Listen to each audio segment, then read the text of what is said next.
Hello, my name is Marcus. I'm the compiler of a collection of therapy quotes entitled 1001 Windmills of the Mind. A collection of advanced self-help quotes taken from what's often called the psychodynamic or the psychoanalytic perspective, which long ago, as I understand it, was referred to by some as philosophical medicine or narrative medicine. For the love of narrative medicine, to borrow a line from the singer Steve Perry, who has a song entitled For the Love of Strange Medicine. Can we borrow his song title? For the love of narrative medicine. For the love of philosophical medicine. Okay. So this has been around a long time. A recent quote referred to the talking cure as word therapy, or the therapy of the word, or something like that. So it's been around a long time. I guess philosophical therapy is maybe most familiar. You know, for example, Confucius, almost 3,000 years ago, said to his students, "Dear students, when I'm in a party of 3, I always have 2 teachers. To the one I admire, I study from him. To the other, in whom I see traits I don't like, I search for those very same traits in myself." So way back then, Confucius was teaching students what we now kind of refer to as projection, and we call it owning your projections, withdrawing your projections, because the projection is the means of bringing your unknown material about yourself to your awareness, to your consciousness. So something about you don't want to admit, it's maybe too painful or too embarrassing, too hard to know, too hard to accept. So it's kind of repressed like that. When it's repressed, we see it outwardly. We know that it's within. It's called projection. Kind of like the guy with the film reel. So the projector is you, and the film is inside you, but you're seeing it on someone else on the screen, and you think they possess, they want, they think, they feel what the thing that you're putting on there, whatever psychic content. Well, yeah, there's going to be a few interruptions here. I'm in the mall, believe it or not. Hold on a second.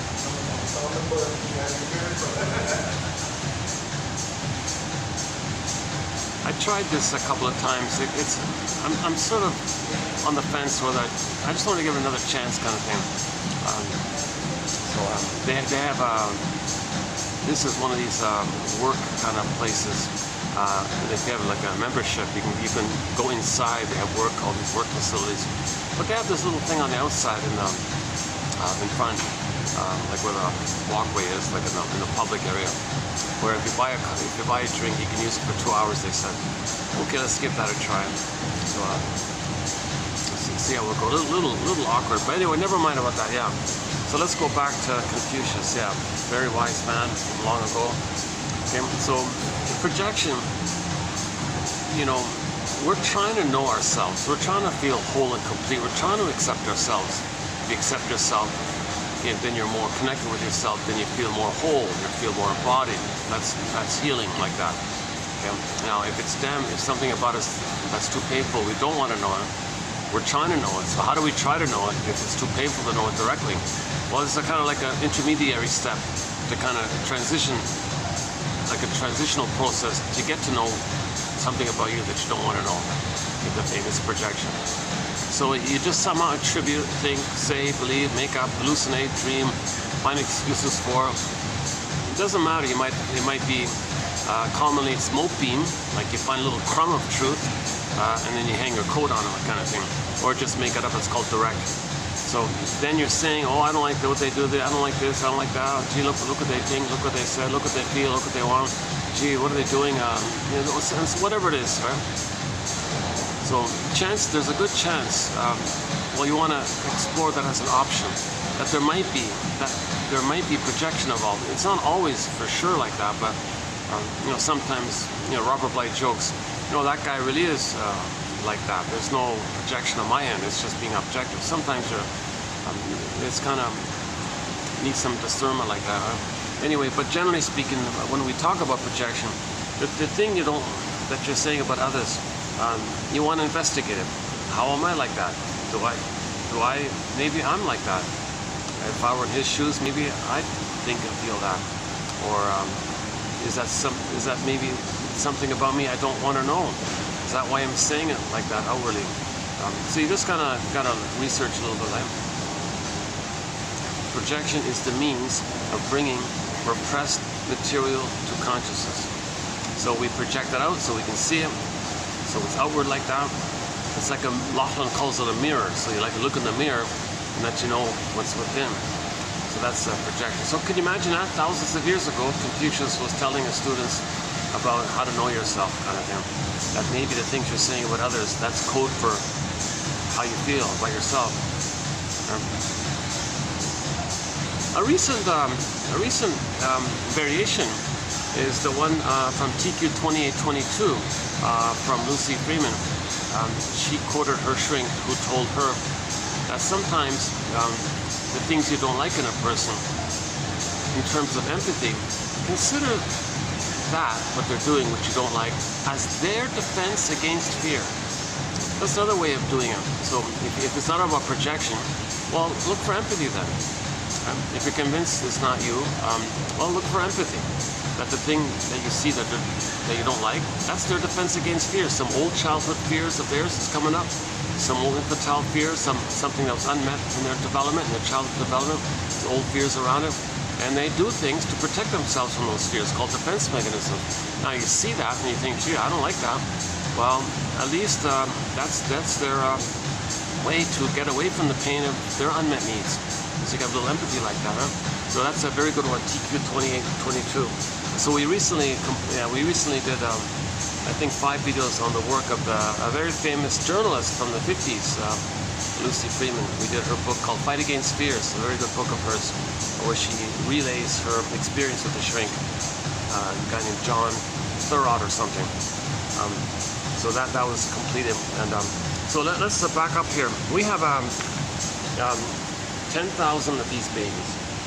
10,000 quotes from the psychoanalytic perspective, psychoanalytic tradition, philosophical medicine, narrative medicine, okay, about repetition compulsion. Like when there's trauma, we repeat, and then due to that, we transfer the past to the present and reenact the past and the present to know what happened in the past. That's like a psychoanalytic kind of thing. It just means be a detective, look for your patterns, what are you projecting, what are you transferring, what are you symbolically acting out for, what unconscious hope do you still have? So post-trauma, we have the unconscious hope of the fulfillment of all unfulfilled needs, that kind of area. Now, when we reenact that interaction with the mother, with others in the present, they can take a more benign way and can take a more troublesome way, known as evocation of a proxy, identification with the aggressor, and then do the double think and primary process mentation, and the fact that there's no time in babyhood trauma, Alice in Wonderland in there, they can then see the mother. They can then believe, so first the other person they can see is them, shame them the way the mother shamed them. Then they can see that person they just shamed who played them as their mother who hurt them, they played themselves, and now they want to control the person they just shamed because that person is now their mother. That's chaotic kind of stuff. The shrinks call it perverse thinking, psychotic thinking. But this is the issue. If the baby's traumatized, his life force is in there. It's in his survival brain, all of the energy is in his survival brain, and he can't enjoy the present. He can't really love life in the present if he's so terrified with what happened with the mother. That's unfinished business, it's a struggle with her, so he's going to repeat it in some way. So the common repetition is the proxy. So in the new situation, he finds someone else and sees them, as a baby crying for love. And he's the mother who said no to him. So he says no to the proxy because the proxy is him, and he's the mother who said no to him. And again, the proxy is him. So he says no to himself and to other. Then he sees the other as the mother who said no to him. Okay, hocus pocus, auto-hypnosis, okay, shape-shifting, morphing. In that primary mind, the baby, the mentation of the mind is called primary process thinking. Alice in Wonderland, no time, things can flip and shift, and now you see me, now you don't, up and down. Even the cat said mad in there. Alice says up is down, left is right, that kind of thing. So that's the kind of mentation. The baby's traumatized during that time. You know, that gives them that ability to kind of like flip and twist and see things and see people in the present as your surrogate mother, basically. That's basically. Well, before I forget, I want to add a new song. I just found it this morning. I want to add a new song for a soundtrack. It's called a fun one, a light one. We covered some heavy topics recently. Feather in the breeze. I feel like a feather in the breeze. It's either feather in the breeze or I feel like a feather in the breeze. A fun little just a fun little song from the 40s or 50s or something like that. I found it by accident because we had just completed 3 videos on the topic of nostalgia, and within that discussion, I included my thought, my psychological take. I'm not a shrink, but I'm trying to use what I learned to interpret episodes. So there's an episode of Happy Days, season 11, episode 14, entitled "The Spirit is Willing." It's largely about the Fonz' nostalgia for the past. It is huge nostalgia issue for 1955 and all this, but it's combined with other factors. It's not only that, but there's other parts to it. That was an interesting discussion. I won't redo it here, but yeah, it's a fun episode. And then because of that, you know, the YouTube sends you little similar clips. So I found another clip about the Fonz thinking that he found his mother finally. So his father left when he was 2. The mother gave him to the grandmother when he was 4. He only had was a picture of her as a teenager and him as a little boy like that or something. So he never really knew either of his parents, right? He was raised for a while by the grandmother, then he was on his own kind of thing. Yeah, interesting episode. So I just found another episode of Happy Days called Mother and Child Reunion, season 8, episode 21. A very interesting one. So Fonz knows that his mother's name is Angela or something, and he's got like a photo like that. One day, just by chance, he's in some kind of tavern kind of thing, like a dive cafeteria or like luncheon kind of thing, one of those, like on the highway or something, like sort of like where the truckers go or kind of thing or whatever. So he's in this sort of like you know, basic kind of like a road. What do you call those kind of places? I don't know, like a 2-star restaurant or something, maybe like that, or a 3-star restaurant maybe. Anyways, he's in there, and then sure enough, he notices the waitress, and has this funny feeling. Gosh, she looks very familiar. He looks at the photo, and the name, she has the name tag, Angela, his mother, and he's somehow convinced this must be her. Oh my God! He freaks out and all that. He ran away in a panic kind of thing, and so he got this courage. He came back. I think, you know, he investigated it to find out what's really going on here. So he thought, he was convinced for a while that this really was his mother kind of thing.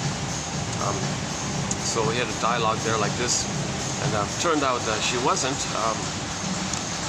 But her story, but she shared her story about how when she herself was 17, that she was alone and you know, the boyfriend took off or something, and she was only 17, couldn't raise a baby, so she gave it up for adoption kind of thing. So she said she was just a frightened kid and all this, that's why she didn't. And then finally, well, why didn't you, you know, get in touch with them later on? Well, I feel like I forfeit my right or something. I feel like, I feel too guilty or something. So she kind of had that disconnection. And then her story, she said, you know, maybe, I don't know, but maybe with your mother, maybe something like that took place. I don't know. And he thought, you know, maybe that's possible. So that's one part of the story, is that when we get our story, it's helpful to know our story. Because he was, in that episode, we never saw the Fonz so angry at a woman. He's always charming and likable and helps people all the time. But that's the one episode where he showed a lot of hostility and rage towards a woman, thinking at the time that the waitress was his mother for a while, a little cloudy like that. But now when he got a possible story by the waitress having a similar kind of story, then he calmed down, thinking, okay, I got an imaginary possible story of why his mother abandoned him or something. It took him, he cried himself to sleep at night for a year when that happened. He was told, the grandmother told him or something. So he had real bitter, angry feelings towards the mother. But when she got the story by the waitress, so the interaction with the waitress was sort of blurred. He had a partial transference on her, really thinking that was the mother, and really having that emotionality, that could be the mother. And her being nice enough and friendly enough to share her story, which had some overlap like that. And So he kind of absorbed in her story of being a frightened teenager, freaked out, and gave it for adoption. Maybe thinking that maybe the mother did something kind of similar. At the same time, he accepted that that waitress wasn't his mother. So one part of it is when he got some kind of story about his life, some story about the mother, that helped to forgive her and help move towards healing like that, right? So that actress, she did a great job, I thought, and I looked her up. Who's that actress who played the waitress? And turns out her name was oh jeepers. I forgot already. Oh my God, something Page. Janice Page, is that right? I think it's Janice Page or something. So when I looked it up, oh my God, she just passed away like a couple of days ago at the age of 101. She wasn't a major celebrity or something. She did a lot of supporting roles in various films throughout her life. So she was a child singer, actor kind of thing, and for 90 years she was on either Broadway or in films. And she did a sitcom called one sitcom called It's Always Jane. But she played a lot of supporting roles. But she was respected and beloved, and she won some beauty thing once or something. Good-looking, smart, fun, warm-hearted kind of person. But her main thing was she did comedy songs. Like she did kind of like a comedy singing kind of thing. So she would play in a lot of romantic comedies as a background singer kind of thing. So when I searched, did a search for her, one episode from her sitcom came up. It ran for one season. So she was the lead of a sitcom called It's Always Jane or something. It's Always Jane, is that right? It's always Jan. It's always Jan. Her name's Janice, yeah. It's always Jan. Like it ran for like 20-something episodes, but they only posted one episode. Somebody only found one episode, episode 4, season 1, episode 4, entitled Guilty Conscience. A very fun episode. I wish they'd post the rest of that season. I really wish. She's a very likable, warm-hearted, kind of confident, smart, pretty. She reminds me of Joan Davis a little bit from the sitcom I Married Joan, right? A little bit like her, kind of. Now, Joan Davis did a lot of antics, like physical comedy. She was more like she didn't do that kind of thing. She did like a little song and dance kind of thing. Anyways, in that episode, Guilty Conscience, she plays a struggling lounge performer or something, lounge singer. And as a lounge singer, she was singing a song called Feather in the Wind. I feel like a feather in the wind. Da da da da da. Very melodic, happy, upbeat kind of song. Birds chirping. I feel like the birds chirping in the trees. Because she found love and she found a fellow and you're the right one. I feel like a feather in the wind. Da da da da. A very fun, happy, just a 2-minute song. Less than 2 minutes actually. Just a short little, happy, fun little song. What a nice little song, I thought. It was a cheerful song. And in that episode, she sang it 3 times even. One in her regular routine at that bar that she was working for. One in a fantasy dream scenario where she's an old lady doing a song. And one in another fantasy dream sequence where she's in a ritzy kind of high-end place, all dressed up like that. So you see the song 3 times. I gotta confess, I felt, geez, that was a nice, refreshing, kind of fun little song. Let's add that to our soundtrack. So that song is now on our soundtrack. So we got an amazing soundtrack. I'm very delighted to add this fun little, happy little, peppy little song. Feather in the breeze. Feather in the breeze, yeah, feather in the breeze. I feel like a feather in the breeze. Still in my mind.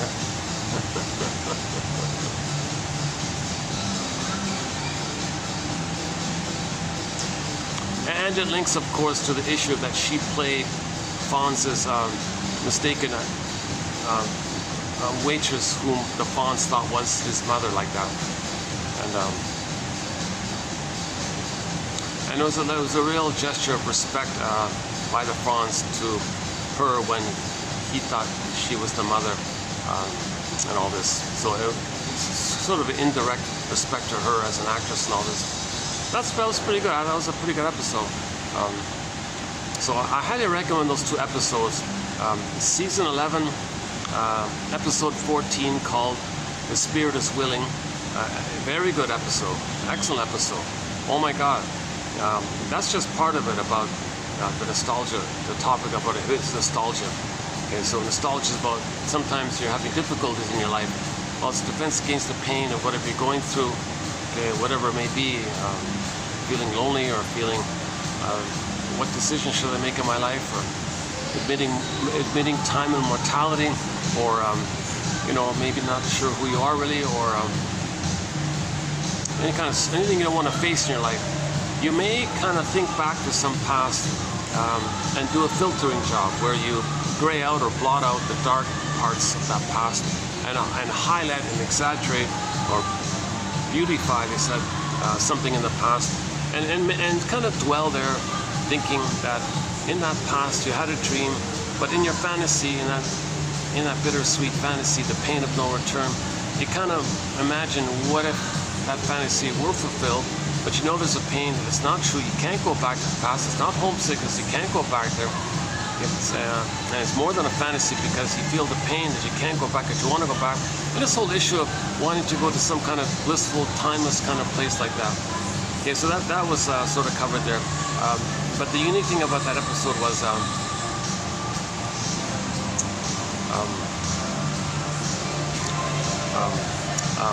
the car he bought was haunted. He bought a haunted car. So the soul of a young lady was in the car, merged with the car, and because he merged with the car in his nostalgic link fantasy, her psyche went into him. So that kind of story. So you get a little glimpse of what we're talking about. Excellent, and I spent a fair bit of time. Not the last video, but the one before, 2 videos ago. If you go 2 videos ago, 2833, go to that one. Done in the park. Look, partly done in the mall, not this one, and one in the park. About midway through, if you scan across, when I entered the park, I spent a little time on that episode. I thought I did I thought I did an okay job there, so I'll just let it stand there. So that's a very good, if you want a good interpretation of that episode, there it is there, 28:33, about midway through.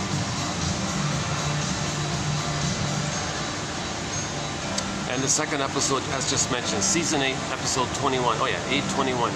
Season 8, Episode 21, Mother and Child Reunion. That's what it's called. There's some silly, annoying little parts about that episode. But then, forget about that side of it. But just the whole issue of the message that Franz was enraged at his mother. And he had a real inability to forgive her and a real hostility towards her for what she did to him. And the problem, but the message of the story, when you get some kind of story about your mother, if you get some kind of, like what happened, like why she did what she did, like what was going on with her, like what really, get her story, see her as a person. So she was a frightened teenager, like see her as she was a scared, frightened teenager, like see her as a person. And it helps a lot to get your parents' story. So in the healing journey, we got to get our parents' story. Lucy Holman's shrink pastor told her that you're missing the most important why question of them all. So she was a journalist asking all these why questions. And the shrink said to her, you're very good with all these why questions, but you're missing the one basic why question that's at the root of it all. She's surprised. Well, what's that? Shrink said, why didn't my mother love me? And now we enter Bruce Springsteen. On YouTube, type in Bruce Springsteen, the song Independence Day, sung in Toronto. Yeah, now the guy who filmed it was way up in the rafters. You don't see, it's all dark, but the audio is clear. And listen to the introduction Bruce Springsteen gives to that song. He means like emotional independence day. So it's about seeing your parents as humans, like flawed humans, with serious limitations and maybe even their arrested development, and that's just the way it was. But nevertheless, still some blessings. You got to find the two sides of it all, right? Yeah, another quote from 2822, TQ 2822. Today we're doing 2035. Was quote, "If I can't say to myself, quote, my parents had their serious limitations, perhaps even their arrested developments, developmental arrest, and that's just the way it was. If I cannot say that to myself, then I'll continue to," and you fill in the blank. It's a fill in the blank kind of exercise.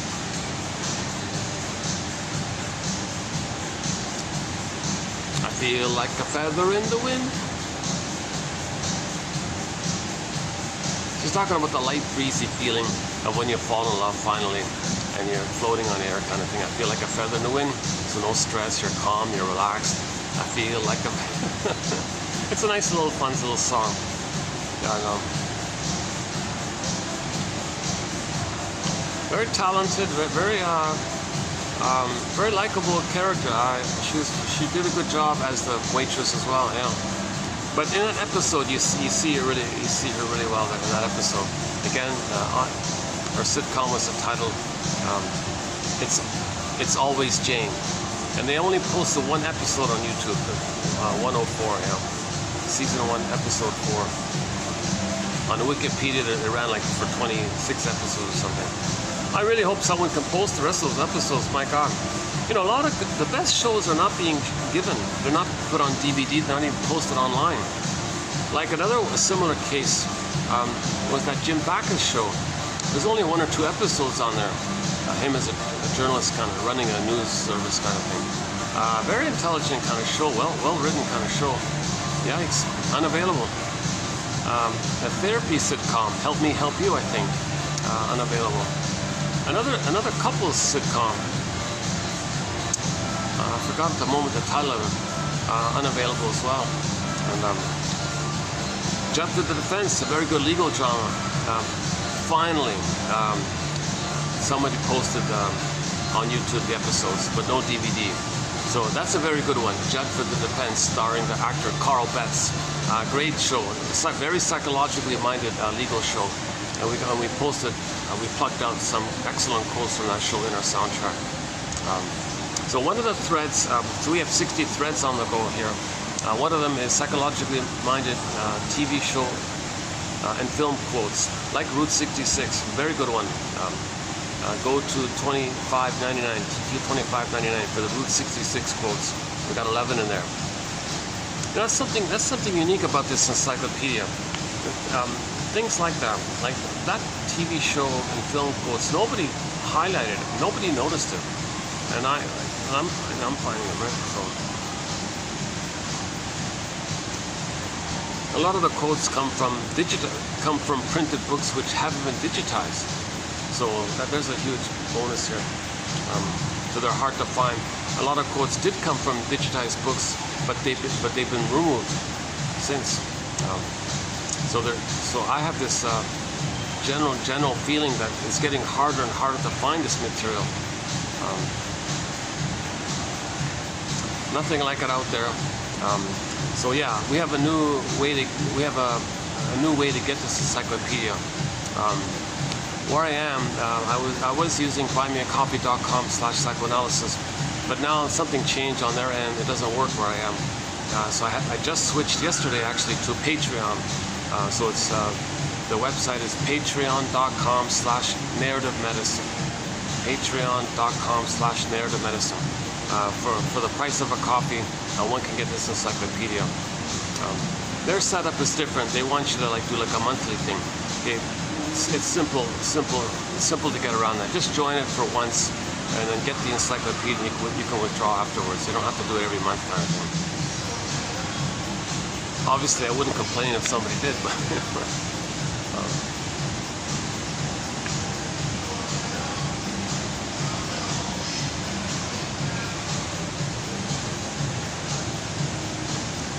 you know, when my time runs out here, I might go down to the, let's see.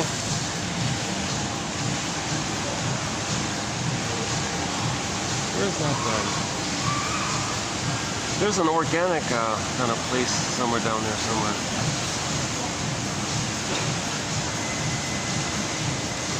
Is that it there?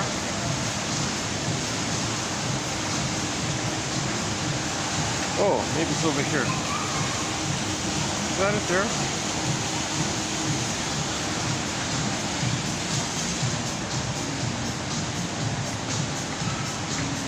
And they only allow like a one-time thing. I can't buy 2 copies for 4 hours, so they only allow it for 2 hours. So I'm only going to be here an hour and a half actually, maybe like that.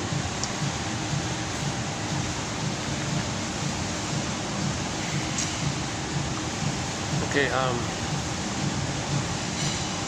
Yeah.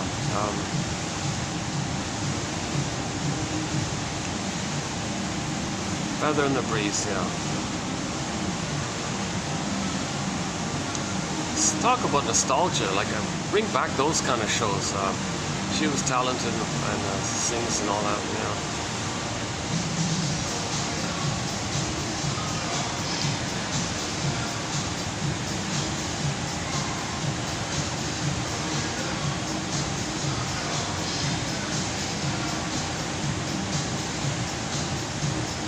Okay, once again, so we have 10,000 quotes in our collection.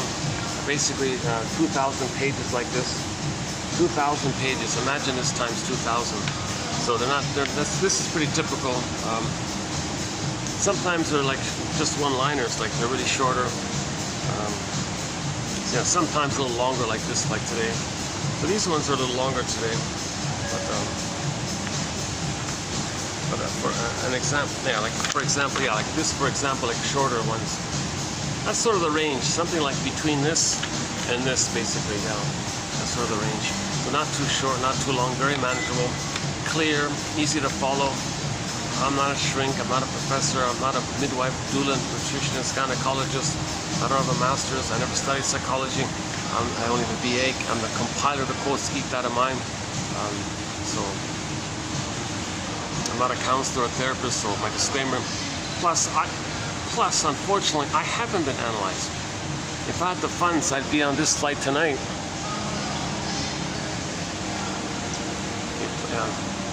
Play Dan McCafferty in the background, this flight tonight, and do a full analysis kind of thing. So I have anxiety, as you can see, obviously, and so I'm trying to learn this perspective. Recently, we did a quote from a guy named Reuben Fine.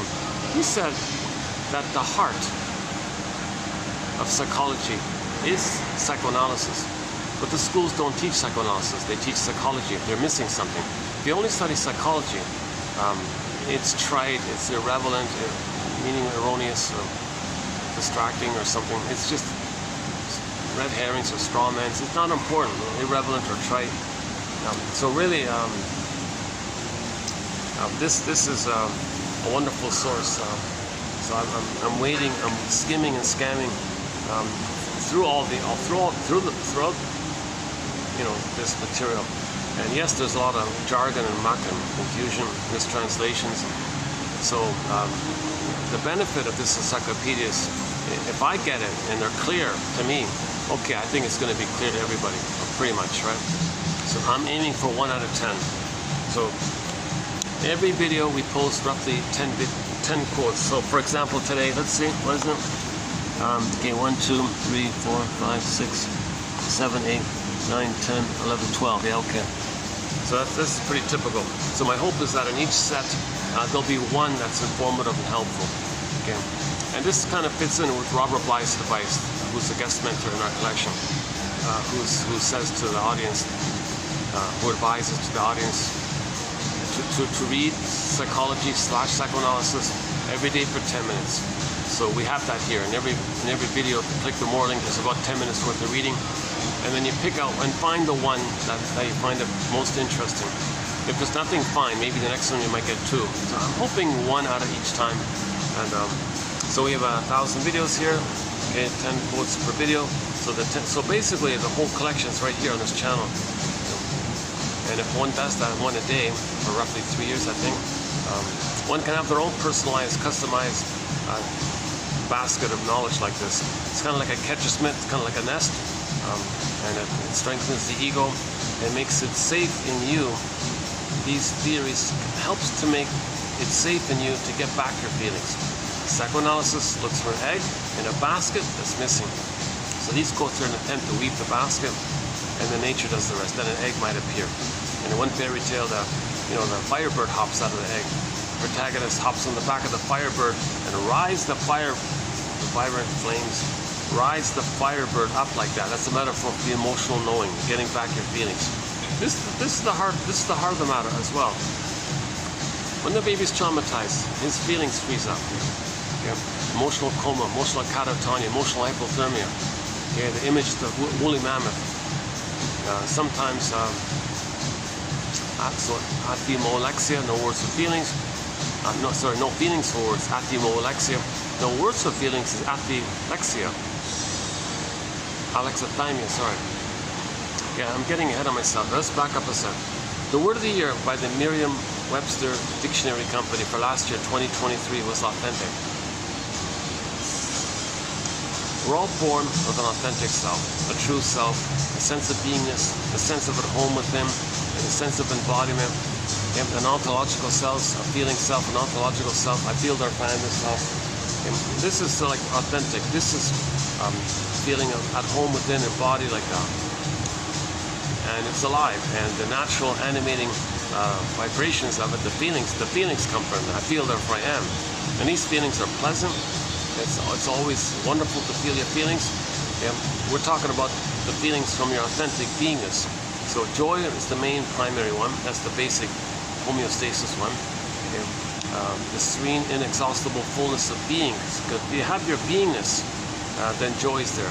It's a calm, pleasant feeling. And there's variations on the theme. Now, sadness just means you admit losses. So it's not painful. It's a little painful. It's not like really pain like the way normally people deal with pain. It's a relief to be able to mourn. Sadness is like you're still embodied. So you need sadness at the console. Like you need sadness. Sadness is the basic primary feeling whereby if there is any kind of loss in a person's life, joy steps aside and sadness runs the console. So you admit the loss, the reality of the loss, then you, that's the natural process, the loss. You got to admit it, but to admit it you need sadness. But to have sadness you need your authentic self, you need your identity, you need your beingness. And then after a time, sadness can step back and the joy runs the console. The metaphor here, I'm using the metaphor of the Disney film Inside Out about joy and sadness being the basic feelings for our authentic self. So the authentic self has so basic two parts. I feel, therefore I am. So the amness, the beingness, okay? The beingness, a common metaphor for the beingness, I believe, is the Snow White image. So myths and fairy tales are metaphors for psychology, the true on the inside, metaphors for psychological dynamics, metaphors for psychological trauma. They're treated like soul stories or like dreams. Every character in a myth or fairy tale is a personification of some inner element. So the image of Snow White in a coma in a glass box like that, Snow White is a personification of a person's beingness. If a person's beingness is in that kind of coma like that, and it's in a glass box, the person doesn't, they're not connected to their beingness. There's a glass wall, there, like a glass wall there. So you can see it, we all have it, we can see it. But there's a wall there, the glass wall. And plus, Snow White is in a coma kind of thing. So that metaphor means when the baby's traumatized, that's the condition. His beingness, Snow White, coma, glass box. Now you're not connected with yourself. That's a huge pain like this. So to get away from this pain, the mind develops a scaffolding of defense mechanisms, operations of the mind, maneuvers of the mind called defenses. So these psychic defenses, projection and projective identification, identification of the aggressor, and so on, rationalization. You have a whole bunch of them, right? And so he creates a bundle of them, packages them up, so to speak, and creates like a set of them or something.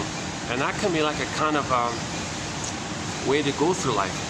So this batch of defense mechanisms the baby does in response to the pain of losing its beingness, we call the false self, the adaptive self maybe, or the as-if self, or the fake self, or usually it's called the persona or the mask, the famous mask, right?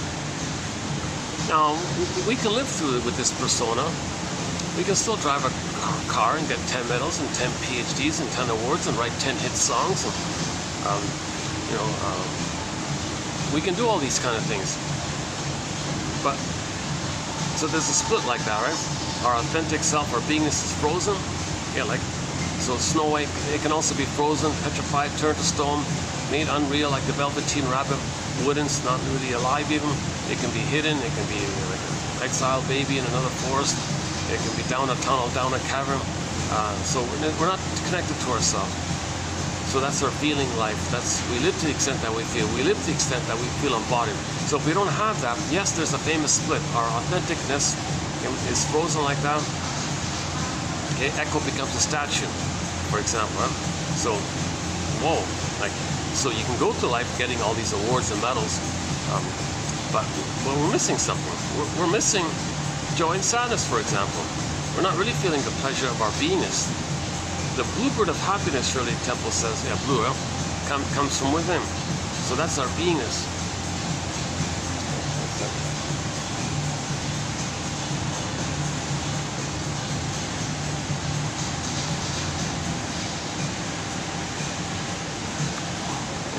Luckily, it's kind of mellowish at this little time in the afternoon, mid-afternoon. It's about 4, what is it, 4 o'clock? What is it now? 3:55, okay. So there's a pain like that, right? Like the pain of losing our beingness. It's painful to lose your embodiment and to lose your home within. And joy and sadness got zooped away. And with that is gratitude and empathy and care and feelings and trust and tenderness and kindness and, the quote-unquote more human side of being human, where you're loving and kind of calm and, you can sing. You can feel like if you have a good relationship and you feel lighter, you can trust or allow yourself to feel a little lighter, like a feather in the breeze or whatever. And the normal things are that if you make a mistake, you feel badly, you want to make amends, gratitude of course is there, and so on. The main thing about the beingness is that if you have your beingness, that means your consciousness lets you know of how you're kind of unique. The Great Spirit makes everybody a little unique like that, right? So, but with us humans, right, we're conscious of our uniqueness, which we express through our consciousness of our uniqueness. That's called loving life, meaning, pleasure, happiness, etc. The bluebird of happiness, right? So, if that beingness is frozen, how do you express your uniqueness if everything's frozen? So with the false self, you get 10 medals, you write 10 hit songs. You buy 10 buildings or whatever it is. You have 10 cars or whatever it is. But you're missing something. You're not really feeling the pleasure of the embodiment. You might feel some kind of neurotic pride. Like you might feel some kind of dysfunctional pride where you're the mother and others are you that was shamed. So the mother was above you and you were the helpless child. You see others as you and you see them in a down place. Because that was how your mother saw you, and you become the mother in a process known as identification with the aggressor. So the pyrrhic victory is, or the neurotic pride is thinking okay, hang on, pause here for a second. When the baby's traumatized, his beingness is damaged and no good and flawed and defective, guilty. He sees his others as no good. He'll say that. Okay, what's left of him? All that's left of him really is that old archaic time in the uterus when he thought he was on the throne, a little king, little god, little magician. So all babies think they're kind of like that. It's a blissful kind of feeling, self-sufficient, superior. The baby thinks everything's him, or he's the center of the universe. The universe is there to take care of him. He's entitled, so he's special and elite, and it's only him. Or he thinks he is the universe. He's his own solipsistic universe. So he's self-sufficient, doesn't need anybody. So he takes refuge in this old narcissism, the glorified self, the idealized self, taking refuge in this old grandiose part of self. Okay? So he reverts to that. It's a huge irony because the baby wasn't a little god or king with any kind of powers. He just thinks that. He's just confused because he's one with everything and his needs get met. So what else could he think, right?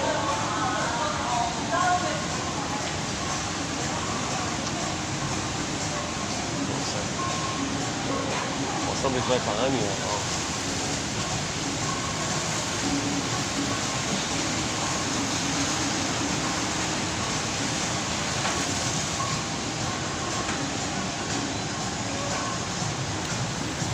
Well, if they're going to start yapping behind me, let me move over here. Let's try this. Oh, what about here? Oh yeah, maybe I can just move here.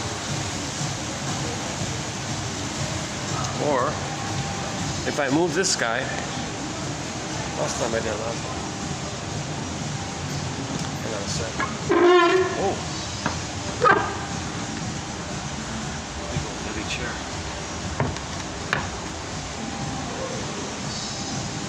Yeah, let's get away from these noisy teenagers behind me.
Okay, let's just try this way. Just by luck, eh? Just some noisy kids just sat behind me there. Okay, well, I got a big old, oh wow, boy, it's an old kind of chair there, wow. Oh boy, okay. That's okay, I've got a bit of a view if I do it this way, yeah.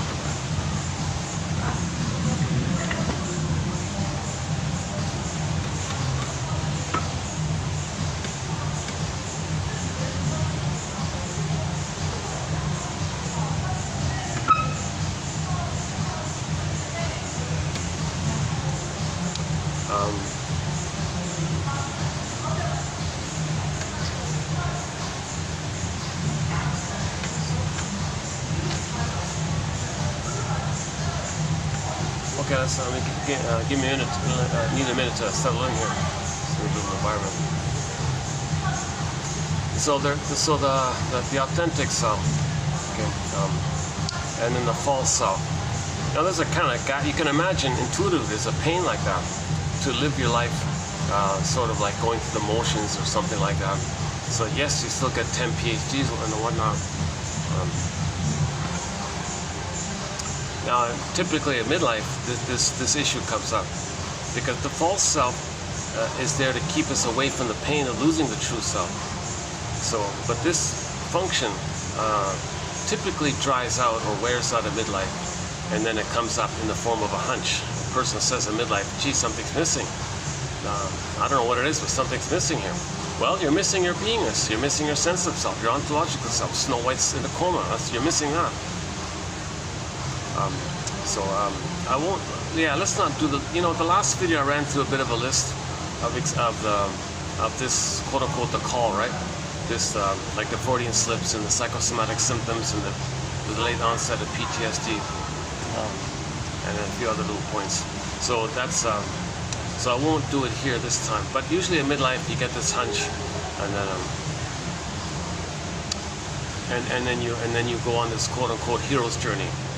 You be a hero, where you gotta get back your embodiment, find your home within. Like Odysseus wants to get home. That home that Odysseus was looking for, it's not some outer physical place. It's a metaphor for getting your inner home. We all live in a psychic house called the soul castle. Okay? In the Odyssey, it was called Ithaca. So you want to get back that kind of.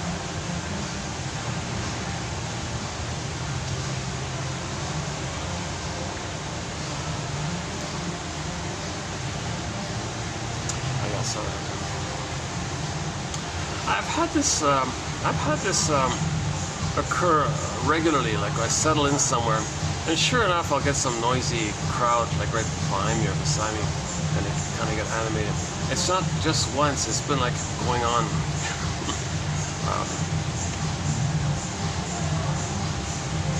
I think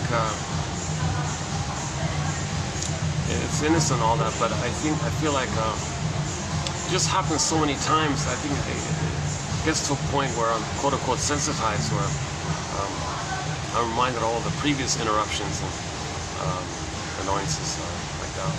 And sometimes they scream and they get loud and cackle or screech and they can make squealing kind of high-pitched sounds, you know. And they get really excited.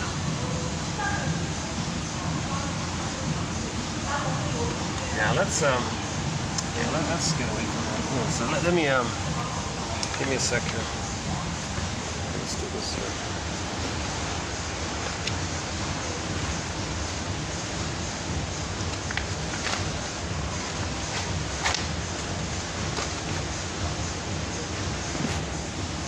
Let's find some other spot.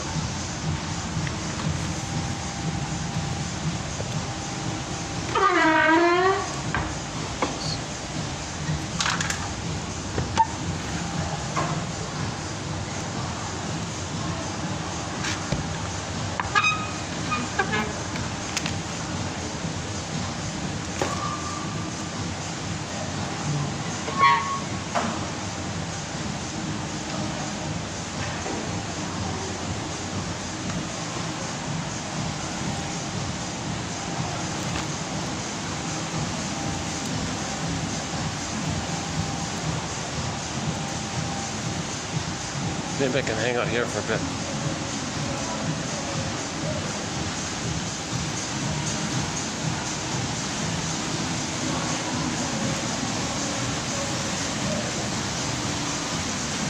Oh, a little bad luck today. Yeah, a little bad luck there. Yeah.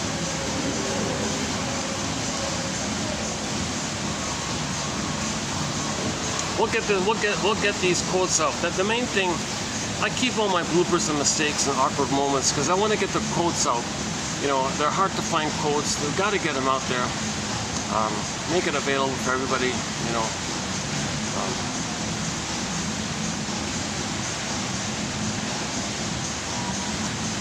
Okay, so, yeah, I feel like I've covered that ground in the yesterday's video about that midlife phase, that transition called adult development, or the second journey, or the hero's journey. That little transition like that, and then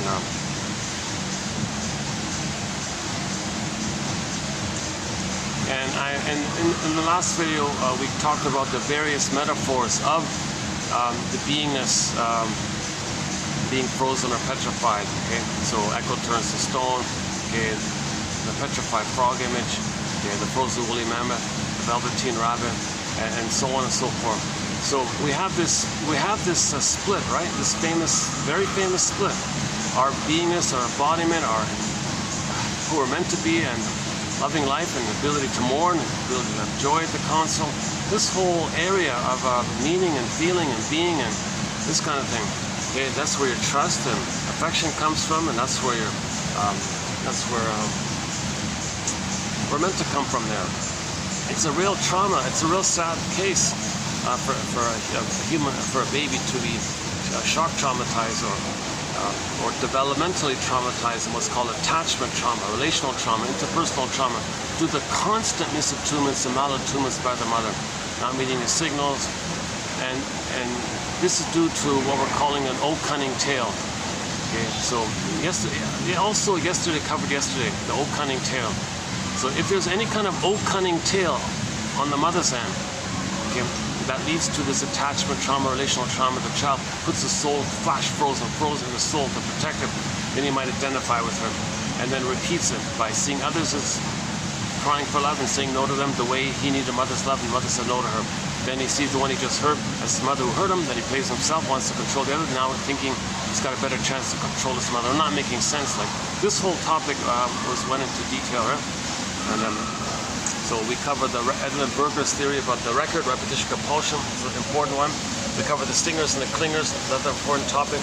Okay? And then the scapegoating issue, Murray Bowen's theory about the triangle, another important theory. A lot of the survival anxiety issue when the first brain is flared up. So in the Disney film Inside Out, we saw that when the beingness, okay, when the person's needs aren't met, the positive feelings zoop away. So joy and sadness zooped away. Then you go back to the primitive survival brain, fear and anger. So you got joy and sadness for the feeling brain, zooped away. Then you go back to the survival brain of fear and anger. So you see that in a Disney film, where when joy and sadness get zooped away in the unconscious, not available to the person anymore, they can't mourn, they can't feel joy.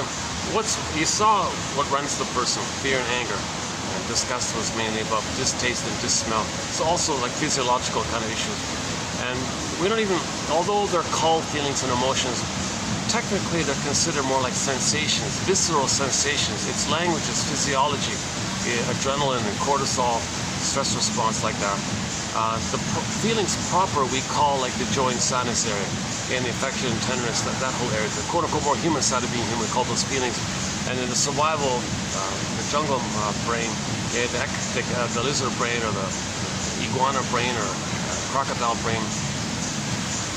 So the famous triune brain, the brain with three parts, we have three brains, right? 1, 2, 3. According to evolution, we developed three brains. And we're the only ones with that thinking half, the third one. The middle one, that's mainly as the feeling one, the embodiment. And we all got that original primitive brain, like the spine, brain stem, amygdala, the survival. And that first brain is nicknamed the salamander brain or the iguana brain or chameleon brain or something like that. Because those creatures only care about the instinct of survival. There's no love or trust or play like that. They just only care about the instinct of survival reproduction. Kind of pretty basic like that, right? But we're mainly the feeling brain, the puppy brain, the chimpanzee brain. Pick your favorite mammal brain, the cat brain, any kind of mammal that you like. The moose brain, that brain is feeling and affection and family and like those kind of things. And the feelings are there, and your body and so on. And joy runs the console. Now our thinking cap makes us conscious of our uniqueness, which we express in there's loving life and a path of heart meaning and pleasure like that. Now, when that feeling's all frozen, you see, all you got is the survival and the thinking cap. The middle, the most important of us, the feeling self, the ontological, is all frozen, right? So now you got the first brain, the survival brain, and the third brain. Like, whoa. So in the survival brain, there's the memory of mother hurting him. Okay? Now, due to repetition compulsion, meaning the attempt of the system to get the needs met, there's no time, so he still has those needs. So it goes to the third brain. Hey, third brain, so when it does finally come online, the third brain, that loop, that the memory, baby cried for love, mother said no. Baby cried for love, mother said no. And it's infinite, it's timeless, eternal, it's forever. There's no time in that brain. Iguanas don't know time. That brain doesn't know time. And the trauma's there, it's just, and the needs are unmet. It's looking for those needs, but the pain creates the repetition compulsion. But you're afraid to know the needs because of the pain, but the pain and the rejection creates the compulsion, but you're afraid at the same time. So there's a huge conflict, the wish and the fear, huge conflict. So when the third brain comes online, hey, third brain, I'm going to give you this loop here. Third brain, the consciousness gets this loop, this memory loop, this interaction. Memories are relational. Baby was passive and helpless, mother was active aggressive, baby needed mother's love, mother shamed him. It goes to the third brain. It's going to be driven by this brain. It doesn't know what it's searching for, what this cycle is. So it's going to like look for that love. Now it doesn't make sense because we're not in the nursery, but that brain doesn't know time. But the third brain is being controlled by this brain, the puppet master like this, unconscious motivation like that. The survival system is dominant, so it just goes to the third brain. All right, third brain, you're gonna follow the cycle here. Third brain is driven by this cycle. Gee, okay, I'm supposed to look for mother's love, and now nothing post the critical age of 3 can be mother's love. No time machine, so it's gonna disappoint. So he'll look for symbols of mother, representations of mother, and what might appear to be good or maternal. Money, material goods, food, ice cream, just something comforting. He might look in that kind of area. So okay, search for that. Okay, and for a minute you get a blip of excitement, you get a blip of hope because of the chemistry and all that, but it disappoints. So it didn't work. He tries it again, it doesn't work. Tries it again, it doesn't work. He spent his whole life looking for symbolic mother. Okay? So the original was, mother, I need your attunement, your secure attachment style, and it was rejected. So the third brain goes, okay, cookies, I need secure attachment style. Now you get a little excitement by the sugar, salt, and fat, which tricks the brain to think that the person is safe by the surplus food. So you get the serotonin by the safety of the surplus food, a serotonin that you would have received if the mother loved you. But so you got a blip of that feeling of being loved for a moment. It's not a set memory system of the interaction with the mother. It's just like a trick with the sugar, salt, and fat. So you get like a blip, or like a status. You buy a new car. Oh, okay, status, important, safe. Oh, brain, oh, safe status. Yeah.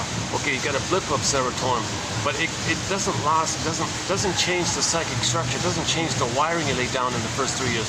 So you do it again. Look for another one. Look for another car. Look for another pint of ice cream. Another this, another that. It doesn't matter. You just keep on looking for symbolic matter. It's always going to dissipate. It's always going to disappoint. You do it, and you can spend your whole life theoretically like this, right? And then the person makes excuses and rationalizations to preserve it, because you're in the repetition compulsion to look for mother's love. The person can't have this embodiment if you didn't get mother's love. So the third brain is being driven by this original issue. Okay. Now, due to the repetition compulsion, when we reenact, okay, that's the main part of it. So another part of it is Edmund Berger's theory about the record, the metaphor of the record. Imagine this cry for love being grouped in on a 45 disc record. Those 45s are only one song, right? But they got, oh, they're still there, right?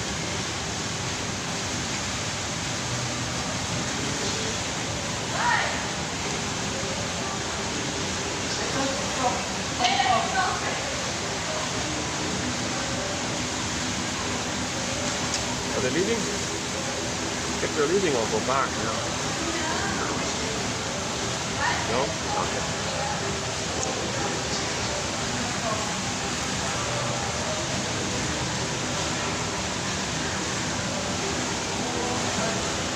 And they're sort of in the middle of it all, because if I go to the other side, I'll still hear their screaming. They're loud and animated. They're like excited young teenagers talking really loudly. Yeah? Okay.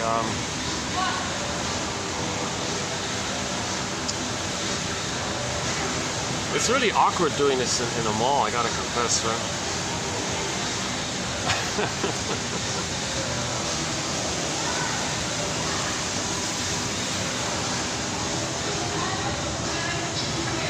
Is that the place there? Is that the organic place?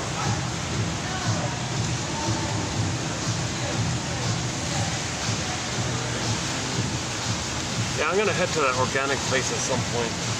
Just buy one of the little juices. That's good enough.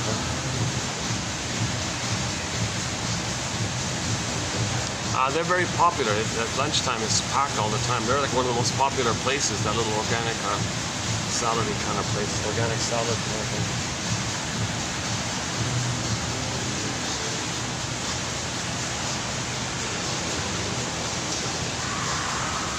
Okay, so imagine this interaction, this memory, this interaction, just as a simile, as a metaphor. Imagine it grouped in on a 45. And let's call the interaction a song, call it the cry for love. Baby cried for love, mother said no. Now again, when the mother says no, okay, meaning when the baby doesn't get his needs met, he's terrified. He thinks he's a goner. He thinks the mother's a monster now. He's terrified like this. The baby doesn't get his needs met. If she's misattuned, malattuned, confused, using one of these old cunning tales discussed yesterday, okay, he thinks he's a goner. He's terrified. But the needs are still there. Repetition compulsion says you got to get those needs. But the fear, the memory of the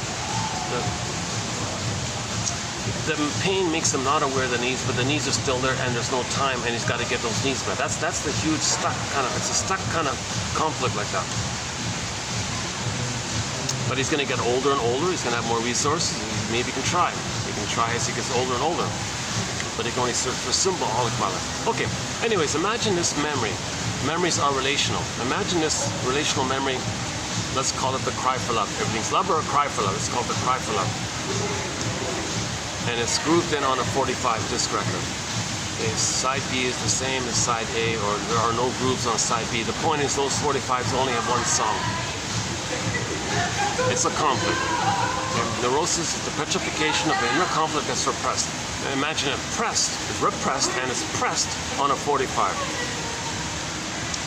Bergler says, every neurotic is a music enthusiast.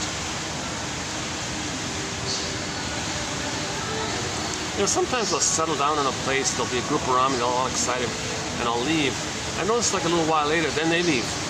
Like they don't have fun unless they feel safer when like an older guy's nearby. Maybe they feel like a little safer like that, so they get more excited because they feel safer. And then if I leave, then they don't feel that safe anymore. So like in that case, that's not the case this time. But I noticed that I'm noticing that that's a pattern. That's happened several times. I'll settle down, and then some kids or groups or things, they'll be around me and they'll be all excited like that. I leave, and I notice just like 5-10 minutes later, they'll leave as well. But had I stayed, they'd still be there, I'm pretty sure.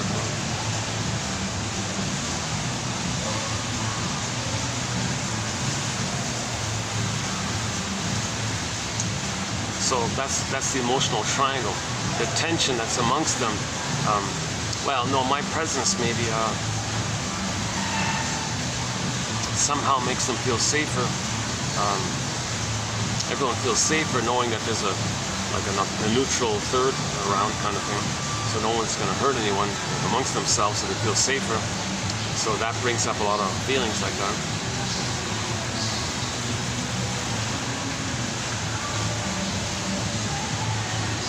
Yeah, let's think about that one. Okay, that's a new one, yeah. Every neurotic is a music enthusiast, but he only has one record that we're talking about, which he carries with him everywhere he goes. Every time he sees a turntable with never-ending fiery ardor, Bergler says, he spins off that tune. He runs to the turntable, plugs it in, puts the record on the turntable, puts the power switch on. Now the thing's turning around. He picks up the needle, moves it over to the beginning. You hear the scratches and the crackles, and he plays that cry for love. The metaphor means that in that new situation, in that present situation, he's going to reenact a psychodrama, melodrama, something to represent and symbolize that interaction with the past, so he can see the present as a new edition of the past, new facsimile of the past, or the present is called the presenting past, or we transfer the past to the present. Because we only see all time as that time emotionally. So the present is still the past, in other words. So you create something in the present because you're still in the past to cry for the love. So you gotta create some kind of melodrama for that.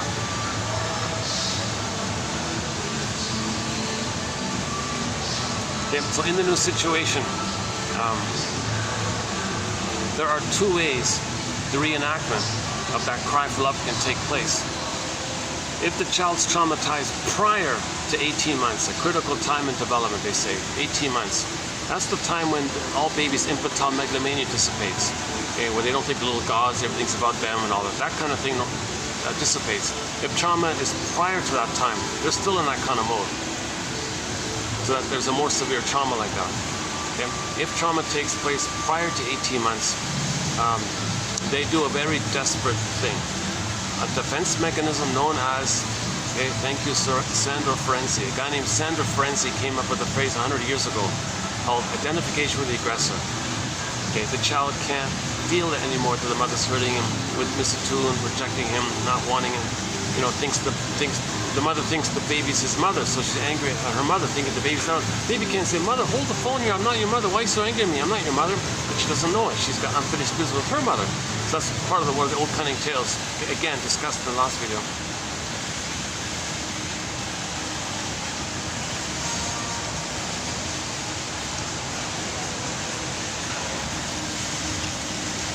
Yeah, Yeah, I hate skipping that part, the old cunning tale. That's an important part. Hold on a second.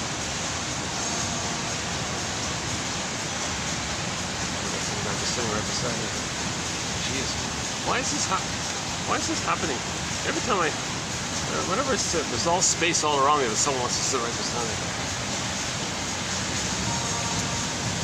Yeah, let's go to the organic place.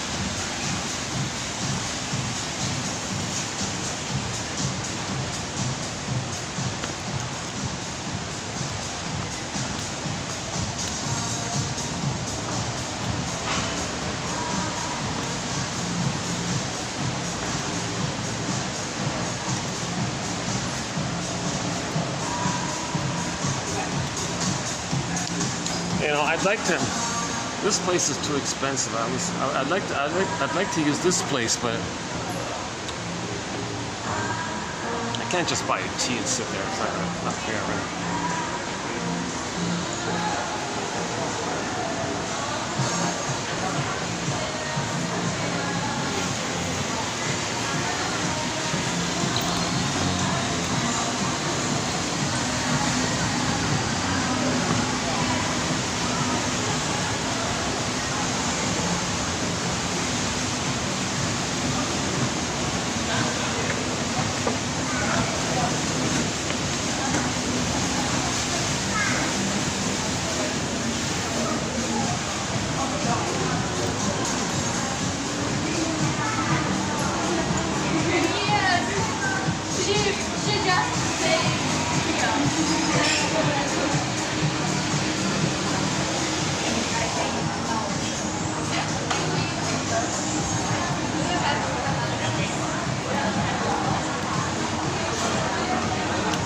Oh, it smells good.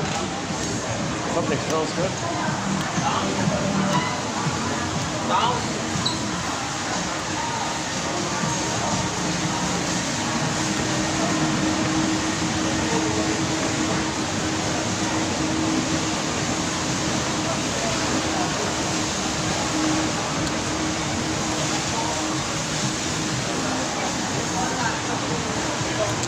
There's one, yeah, okay, there's one guest over there. Maybe it's okay.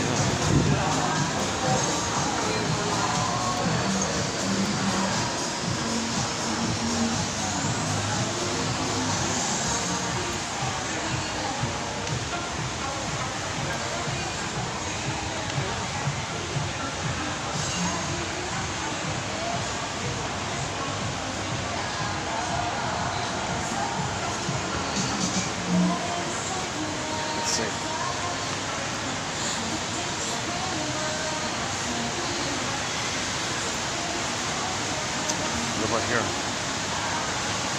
Try this. Okay, let's give this a try.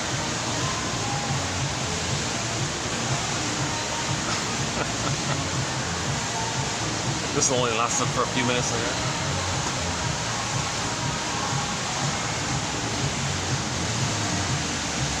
So the recreation of the interaction.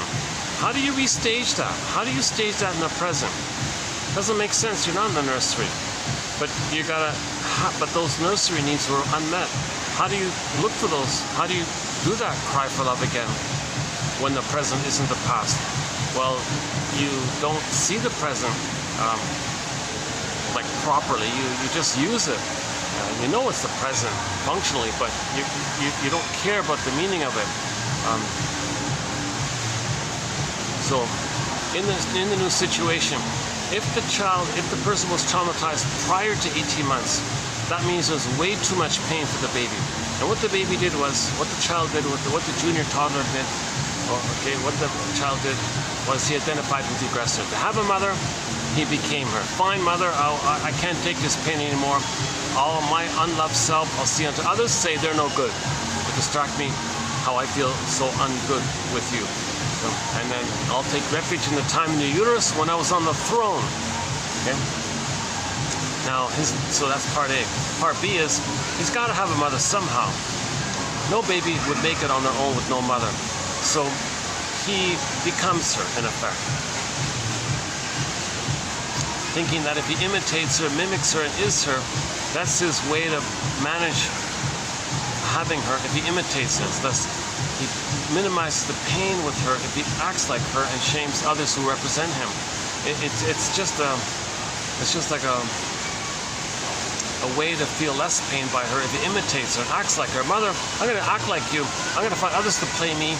I'm going to shame them the way you shame me. That's how he has a mother. That's how he replays the cry for love, by finding proxies to cry for love, whom he shames. So this identification with the aggressor is a major point. Sandra frenzy. I can spend half an hour on that point. That's a very key concept, identification with the aggressor. That's a severe, very severe sadness, because he's always in survival mode. He'll always go through life in kind of survival mode. And the only way to survive is to find proxies to hold his innocence, his vulnerability, his true, authentic self, his feelings, his realness, and shame it, hurt it, damage it, be envious against him, and criticize him, blame him. Because that's what his mother did to him, and he's got to have a mother. So to have a mother, he's going to be her and imitate her. So what did the mother do? The mother shamed him. He becomes her. New situation. The record said mother shamed him. He is the mother who shames himself. So to distract himself of this pain, evocation of a proxy. So whatever the new situation is, he'll in his fantasy say, all right, I'm going to recreate my past. I'm going to do a dramatization of my past. I'm going to see you in my dream, whatever, as me, as a baby. You're going to play the role of me. I'm going to play the role of the rejecting mother. Okay, so that's how he reenacts it. He doesn't cry for love anymore. Remember, he's got the need. He cried for love. Mother said no. He can't do it himself. Yes, he is doing it himself. But the trick is, he doesn't want to feel the pain of it. So he finds a proxy, thinks the proxy's him, and shames himself to distract the himself that he sees in the proxy, to distract himself from the memory of him shaming himself. That's what the mother did to me. He's her now. That's part A. Grotstein's line is at the same time on another level. This mind, again, is hocus pocus mind, right? So auto-hypnosis, double focus, okay, morphing and shifting, shape-shifting, okay, the chameleon kind of mind, I guess. The one he just shamed, who represented him, he is still at the same time angry at his mother, even though he's loyal to her and imitates her and wants to save her and be loyal to her, to have her, all the, okay, attachment like this. He still is enraged at her and wants to control her. Okay, the original point is when the baby's hurt, he has the fantasy he wants to control the breast mother, thinking if he controls the mother, maybe the mother will do what she's supposed to do if he controls her. It's a disturbing kind of thing for a baby for a baby to be enraged and so desperate like that. So the baby ended up with some kind of fantasy. Gee, I wish I could control the mother. So he's still struggling.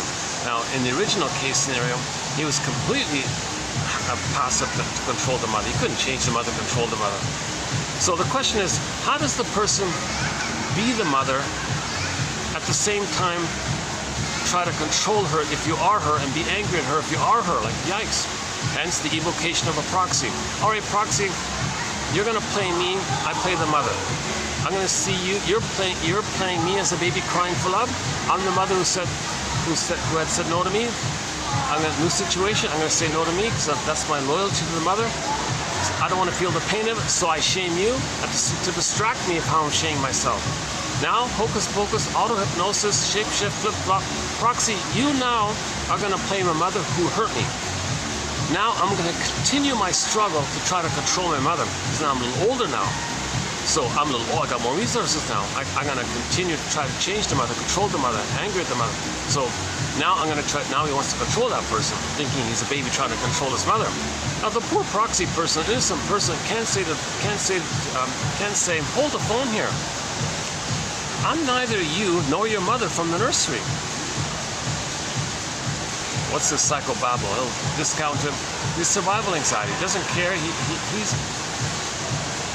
A key feature of this identification with the aggressor is what's called survival anxiety.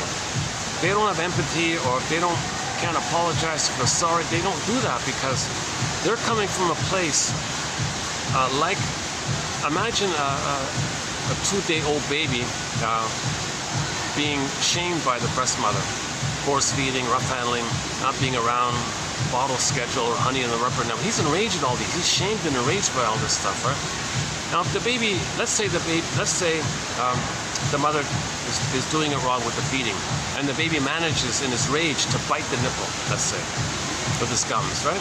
And the mother's in pain. And you were to say to the baby, that's not very nice. Your mother's in, did you notice how painful your mother is? Oh, you gotta be kidding me. He hasn't reached that place of recognition of him being a person, the mother's a person. He's just a little infantile god, and he's entitled to get his needs met. And the mother's just there for him. So he's enraged. There's no recognition of the humanness of his mother. So he doesn't care like that. So likewise, later on, if you say to somebody with one of the stinger personality patterns, okay, so all the various personality patterns that come about when trauma takes place prior to 18 months, we're calling them the stinger personality patterns: narcissistic, bully, Iago, lower functioning BPD, and several others. If you say to someone like that, you know, that was hurtful what you said, you gotta be kidding. They don't care. They're in survival anxiety. They're coming from the place like the baby who cannot care. Uh-oh. Big group, just a whole group just arrived here. Next to this little spot is the pizza spot, so we're going to the pizza spot. Okay, they're sitting at, okay. Let's see how it goes. If they get too loud, I'll move again. You know, yeah, where's the waitress? What happened to the waitress? Oh, it's okay.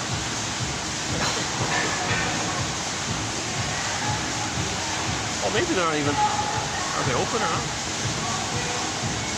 Look at all the menus here. Do I see the menu? Oh yeah, see, here's the juices, yeah. Here's the juice menu.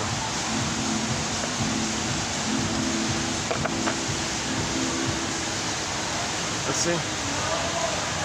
Carrot and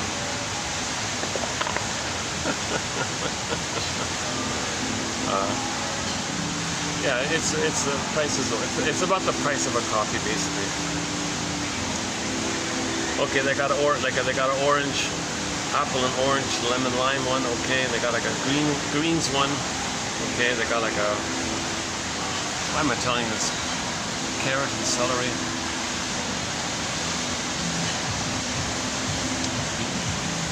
Oh, here's my favorite. Oh, here we go. My favorite, yeah, the go green, the guava. So if the waitress shows up, I'll get the guava. All right. That's sort of the companion beverage to 1000. Just a fun thing I'm doing on the side here. One of the companion beverages to this collection is the guava juice, the fresh pressed one, like a good one, yeah. This is not the real deal. This is mixed. This is guava, apple, okay, and celery. So this is maybe like 1/3 guava, 1/3 apple, 1/3 celery. So it's sort of diluted a little bit. Anyways, I'm in a mall. You can't expect that.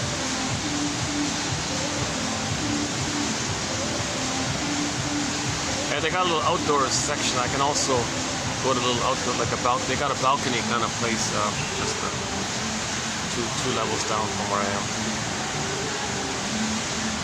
Sorry about that. I know it's noisy. That's why I'm trying to talk a little louder. I know the camera picks up this techno thumping above head.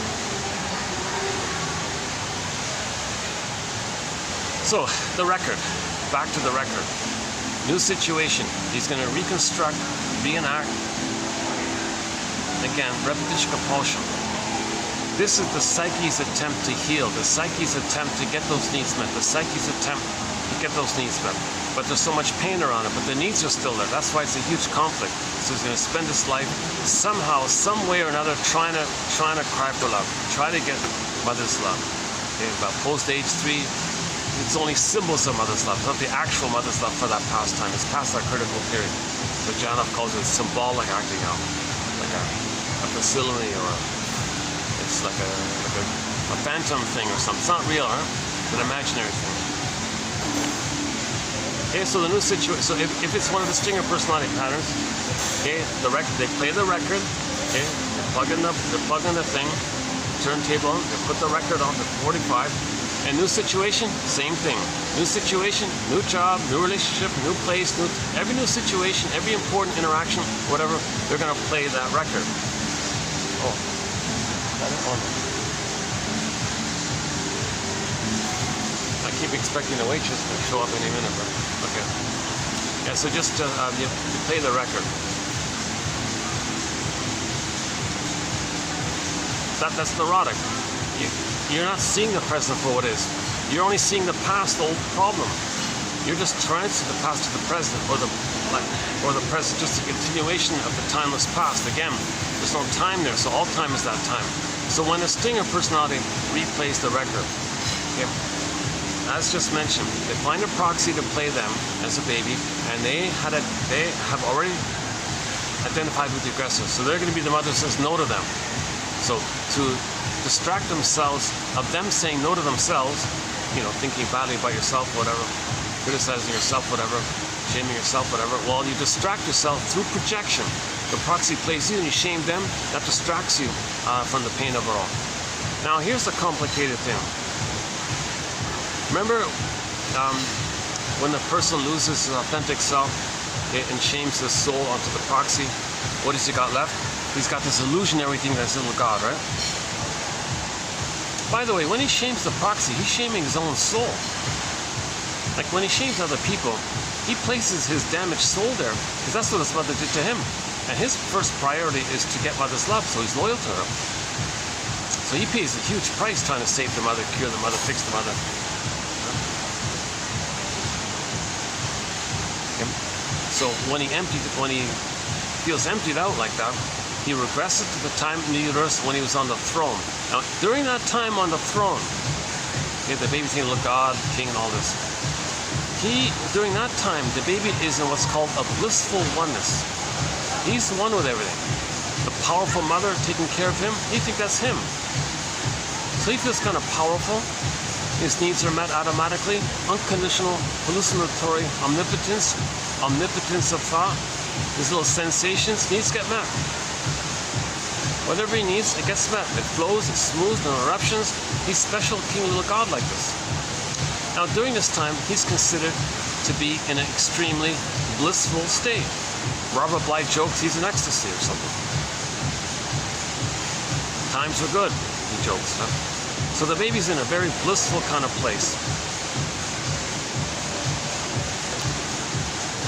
So, when he plays the record and recreates the interaction, although he's playing the role of the mother shaming himself, it's still the re-experiencing of that blissful union between him and his mother, even if it was just in the uterus. So he gets a blip of that excitement. So he feels pretty excited. Now the pain of it all, okay, it's distracted. The proxy plays the pain, so to speak, and the rest of it for himself is numbed over. So underneath the numbing, he gets some kind of gleeful kind of, wow, like addictive kind of feeling. So now he's addicted. Now, originally when the baby passed through that place from zygote to unborn child, this goes forward like that. During that phase, he's not addicted. But when the person goes back to it all the time and bring up that feeling that they once had, then they feel, wow, what's this feeling like this? They feel excited. So now they're addicted to shaming others, meaning shaming their own soul. Because that replays where the mother shamed them, and that recreates that blissful oneness between the two, even if it was just in the uterus. So now he's going to be addicted to finding proxies to play him, which he shames, because that reenacts the interaction between the baby and the mother, which, again, embedded within it is a blissful oneness. So now he's addicted to it. They'll create excuses for it and whatnot.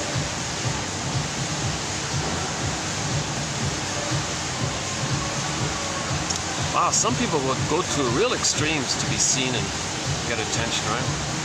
My goodness. Yeah, that's pretty what I'm looking for. I can see somebody who has an over-the-top kind of exaggerated effort to be noticed. Wow. So that's like, when I see that kind of thing, maybe, where'd it come from? So that's even...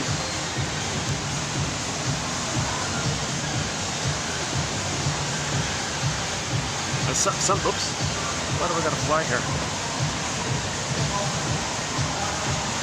Oh, there's the outdoor. Oh yeah, there's the outdoor part is there. Plus, I'm still a little sweaty. Maybe that's what it is. Oh, I'd like to stay here for a little while longer. Yeah, let's try to stay here a little longer. Let's try this. How about this?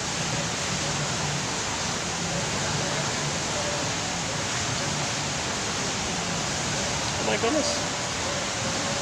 The waitress is not here. Okay, it's okay. It's not the full. It's not the real deal. It's not. It's a diluted one. So, oh, got a screen there, don't we? Oh, let's get away from the screen. Let's try this. Is that better like this? Let's try this.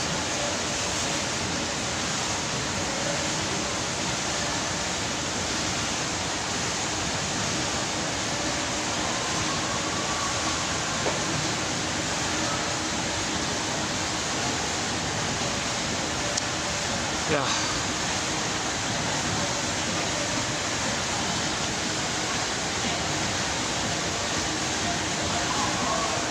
Okay.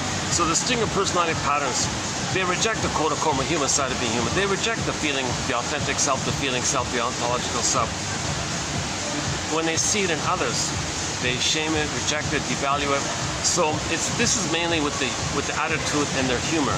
So the humor is someone else is no good and you make fun of them. So they're down and you're up, so you feel safe. That's why you laugh, because the tension is whenever you feel safe, the tension, then you laugh, right?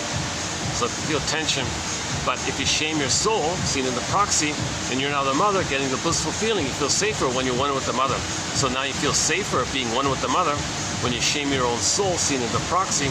So you ironically you hurt your own soul and you're laughing because you're one with the mother and you feel safe with her and you don't care about yourself anymore, and the proxy plays you. So you don't care about them, so you have these hateful rhetoric on them, and then you feel the safety of being one with the mother. So he's married to mom, plus he's in this illusionary place where he's a little king, little god, little throne like this. So he rejects the quote-unquote human side of being human. So that's why he hates feelings and vulnerability and trust and naivete and care. Like, he hates that kind of stuff. Okay? Because he had it once upon a time, mother hated in him. So the main emotions for the string of personality patterns are hate, greed, envy, spite, vindictiveness, schadenfreude, grievance collecting, burglar calls it injustice collecting. Now, since they don't mourn, remember there's no beingness, so no sadness. So what do they do when there are losses? Simple. Denial, contempt, and sour grapes. Didn't need them anyways, they'll say. They call that a fiery victory. Can you believe it?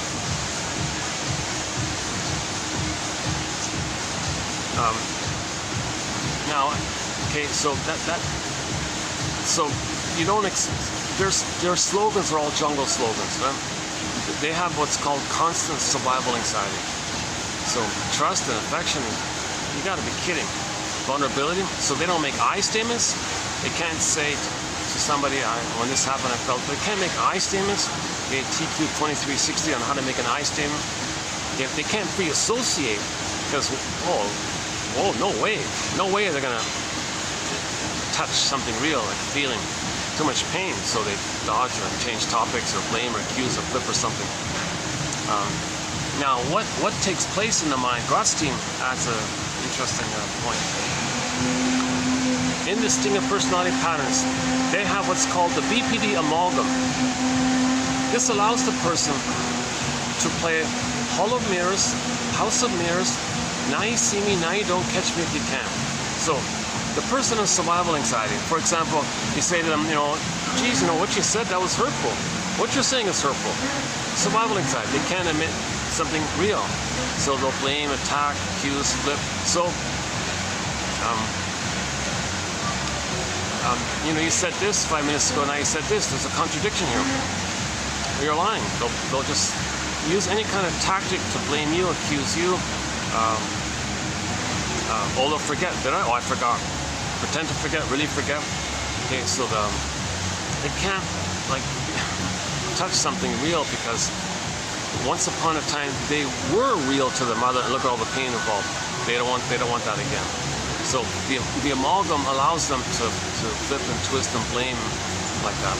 So they're very good at tactics to manipulate, to lie, to twist, act bombastic to distract you, find your vulnerability, pour salt on it. You know, they're in survival mode. They're like that baby. Come on, mother, don't hurt me here. Come on, mother, feed me properly. Don't abandon me. They're in survival mode. So in their wailing and crying, they can't. They're just trying to survive. So in distinctive personality patterns, they're dodging and tricks and lies, and you're this and you're no good this, and they like things to be vague so they can twist the meaning of things to blame you, or they like to hedge all the time, or they like to confuse you. Like they'll pretend that they said what you said. That confuses you. Or they'll pretend that you said what they said. They go, what? So that's how they're surviving. They do all these kind of tricks, propaganda tricks, advertising tricks, rhetoric tricks, logical fallacy tricks. And the best way to tell a lie is to throw them a few crumbs of truth. Okay, then you can get away with lies. You know? A half-truth is the father of many lies, one guy says, one proverb says, right? So what they're doing is, you can't catch them, so to speak. Are they there? No. House of Mirrors, Hall of Mirrors. And the mirrors are warped, like in a fun house. So they're over there. You look there, no, they're there. You look there, it's Quicksilver. They're just trying to survive. They can't touch a feeling. They have affect phobia. Athimoalexia, no feeling for the words. Alexithymia, no words for your feelings. They can't access those feelings because of the pain involved. So they got to dodge and flip and twist and blame. So that's why there's no apology, no empathy, no care, no sorry, no they can't admit anything kind of like real like that. So affection, trust. So the slogans typically are, we know all the jungle slogans. My greedy, your greed. Why are you so greedy? Well, my mother's gonna eat me. The world's my mother. So my greedy, your greed. What are you talking about? Well, when the baby is enraged at his mother, his oral need and oral greed and rage thinks the mother's like that. He feels like a hungry wolf. The mother's a bigger hungry wolf. Identifies with her. Well, if I'm not going to be like the mother, be greedy, my mother's going to eat me. So he sees the mother onto the world, my greedy, your greed. So he's got to be greedy because he thinks in those survival mentality. I eat or be eaten, kind of this barbaric survival. So he's thinking like a lizard or something, thinking like those kind of things. That's why people.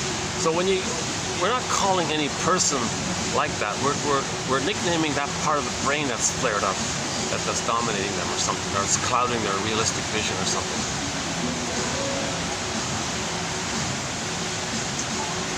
Okay, there's a lot of material about the stinger personality patterns. The scapegoating phenomenon. If two stingers get together, how they might scapegoat a child. If two buddies get together, how they prejudices involved. So they always blow off steam. This issue of blowing off steam all the time. Some of the songs they like, we talk about that. And I think there's a couple of other points. So let's not run through the whole thing about the stingers. But the main point is, in these situations, they have to cry for love when mother says no to them. Well, they do that, but the trick is they find proxies to play them and shame them, to distract them of how they're hurting themselves because they're loyal to the mother, and they get the blissful feeling doing it. So they're addicted to it. So they're really stuck in this negative kind of mode. So they're addicted to hate, greed, envy, etc. They're addicted to this, and they create excuses. If it's in the parenting issue, spare the rod, spoil the child. No, that's just a camouflage to get out their anger on the child because they're blowing off steam. They just need some kind of reasonable sounding excuse. It's fake, it's a lie, it's a trick, it's not true, but they got to create something called a rationalization to give the appearance of being reasonable. It's a cloak to cover what they're really doing, which is to engage in the emotional triangulation.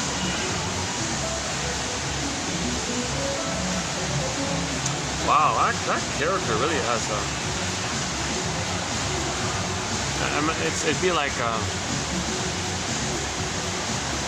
they're just teenagers, right? Yeah. Jeez. it'd be like you go to a hairdresser and say, "Dear hairdresser, make me as vulgar and repulsive as possible." And I think what that's like. That's what I heard.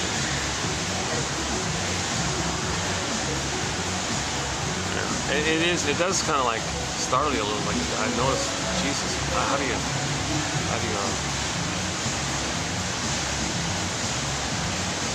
It's like a scream. It's almost like a scream and a rage. You know, if it's in terms of art, what that guy does, his appearance has a kind of a. I think the code is: I feel disgusting. I feel disgusted. I feel enraged. I feel no good. I feel damaged. So he wants to show it somehow. So my appearance, that's how I feel. Maybe like that. So maybe he was just an experience. You can't tell just from seeing something, but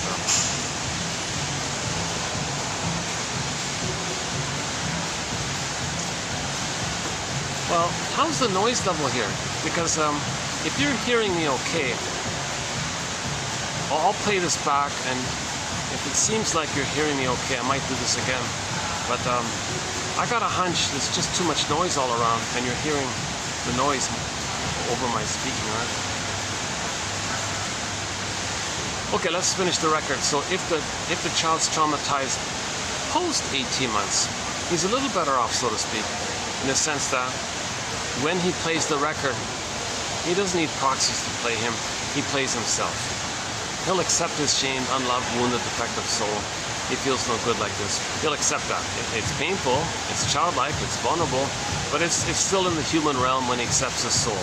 So he accepts his authentic self, although it's very damaged and feels icky, like that appearance over there, whatever. So then he recreates the record. Now what's on the record? He had certain needs during that time of development, between 18 months and 36 months, the rapprochement phase, the now voyager phase. Okay, so that's the whole topic there. So others, he'll look to others to meet those needs. Okay, no one can do that.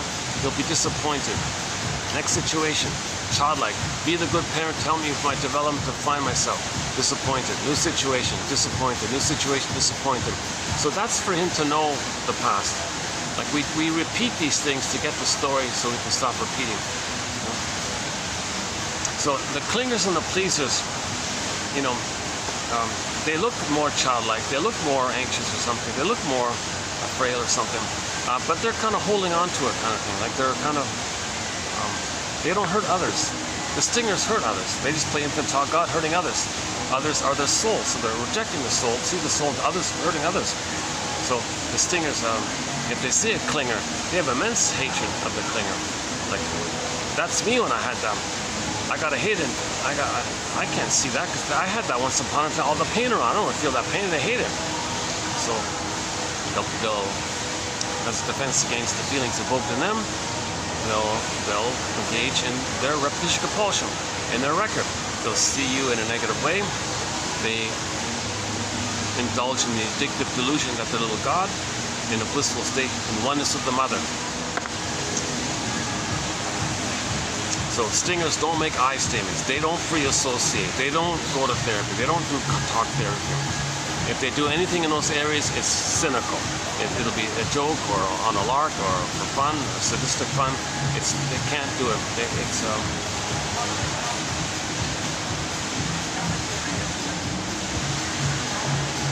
A common thing with the stingers is this issue of the prejudice is quite pronounced. Let me stay here. I wonder if I can maybe go back. Yeah, maybe I can go back up after all. Maybe those kids.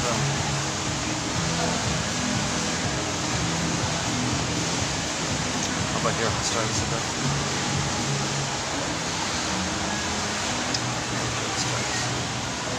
We'll get to the quotes. Hang in there. We'll get to the quotes. Okay, let's try this one.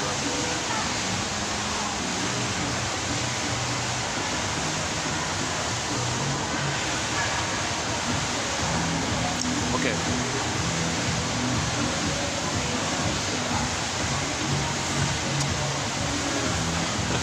I'm in one of these kind of booth kind of things. Okay, that's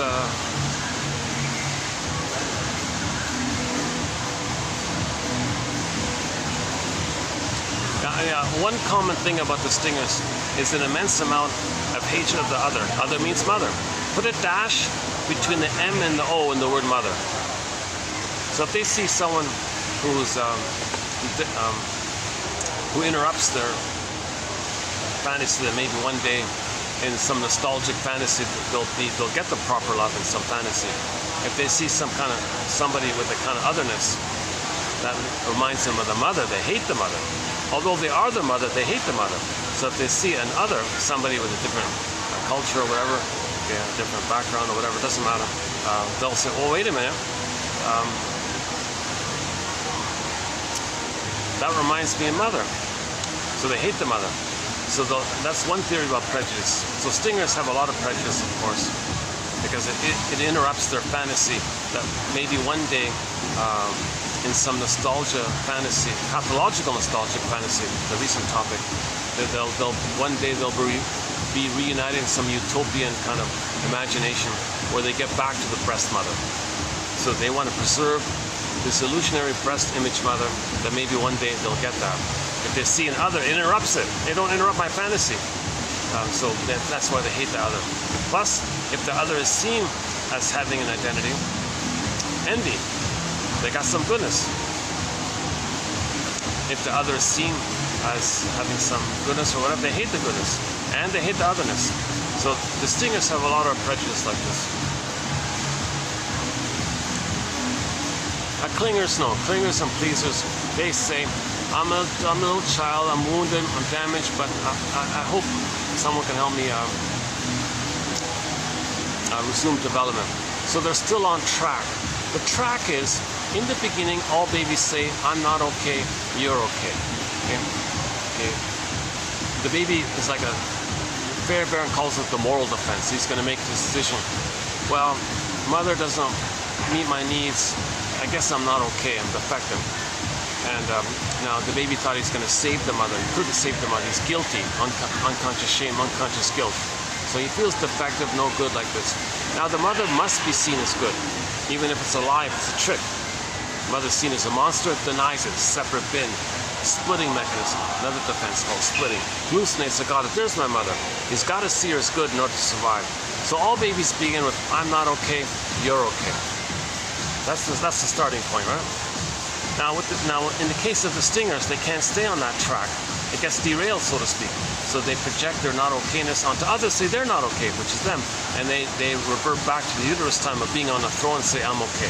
What a disturbed, kind of twisted thing like that. So they're off track like that. And they're addicted. They're just, why bother? They're just cynical, nihilistic, and negative humor all the time. So they're very negative attitudes and filled with jungle mentality, jungle slogan mentalities. It's kind of sad like that, right? No matter how polished the mask is, beware of masks. Don't judge it by masks.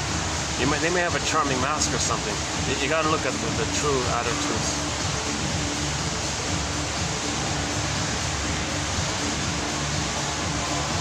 The psychic structure. Okay, now the clingers and the pleasers, they stay on track. They maintain that I'm not okay, you're okay, moving towards I'm okay, you're okay. So they're still on track like that. So the clingers say, well, I'm not okay, you're okay. So they're still accepting, and love and gratitude have partially entered the psychological picture.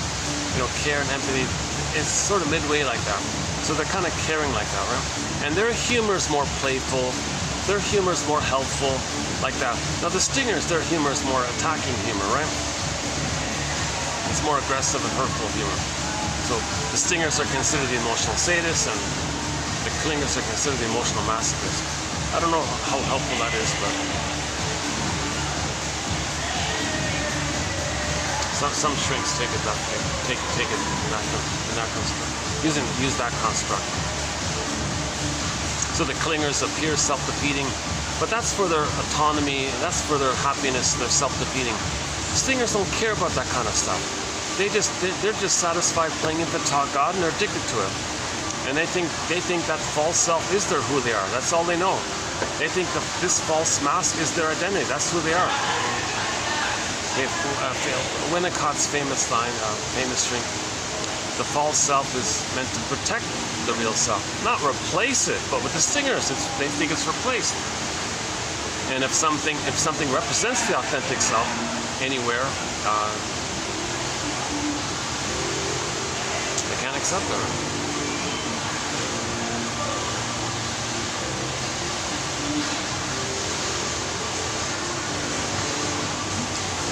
Yeah, I guess this mall does have a kind of a, I can see this mall being kind of a combination teenager trying to fun place for teenagers or something. And maybe families too. No, with this music, it's not really for family. This is more of a youth teenager kind of thing, right? Like you feel like you're in a discotheque basically, right? Oh, we finally added one techno thumping song to our soundtrack. Well, I still forgot the singer's name. I just found it the other day. I'm trying to get all genres on our soundtrack. So I don't have any songs of this type of techno thumping. I finally found one that I thought was okay. It's from a singer from somewhere in Africa. Either Nigeria or Ghana or Cameroon or maybe South Africa or Tanzania, one of those kind of places. And I forgot the woman's name. Something Uma or Umu or something Uma or Umu or Yuma or Yuma, Yume, Yuma, something in that kind of, something like that. Anyways, the song is called When the Boss is Coming. I couldn't make out the lyrics. I'm not really caring about that, but it's a good, fun, danceable, upbeat song. I thought, okay, let's add this fun, upbeat, danceable, very danceable kind of song. So I'm trying to balance the soundtrack. I don't want all the songs to be have some psychological message. We need some for fun, like that one, When the Boss is Coming, and the new one we added today. Okay, I feel like a feather in the wind. Feather in the wind. I feel like a feather in the wind. The song is either titled Feather in the Wind, Breeze, a feather in the breeze, or I feel like a feather in the breeze. One of those two. If you type in It's Always Jan. Okay, the TV, that's the name of the sitcom. It'll show up, that's it. Or just type in It's Always Jan sitcom, or It's Always Jan season 1 episode 4. Okay, that episode is entitled Guilty Conscience. So It's Always Jan, Guilty Conscience. It should show up like that somewhere. And watch that 20-something minute episode. She sings it in there 3 times actually. It's not just about the song.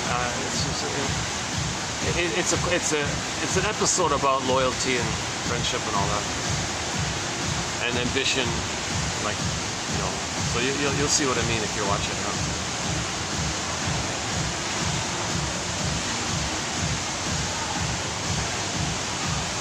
It is quieter up at the other place, right? Yeah, maybe I can go up there. Yeah, let's go up there. Hopefully it's quieter, and we'll begin with the quotes. How's that? Let's check the battery. Oh, 5:07. Oh, the dinner crowd's gonna come in. Oh, Jesus.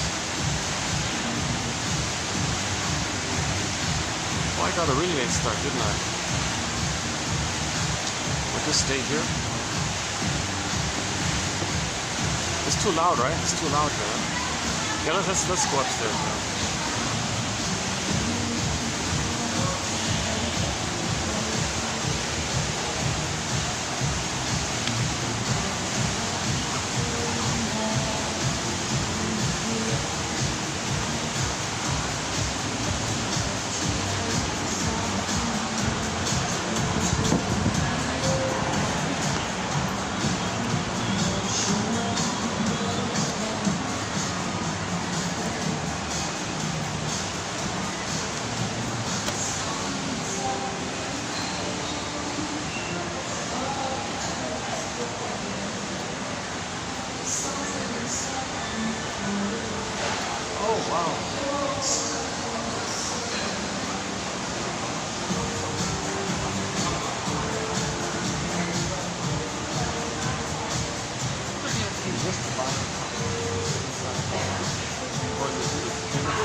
Would it be okay just to buy like a cup of tea and I can sit in here for like 1 hour?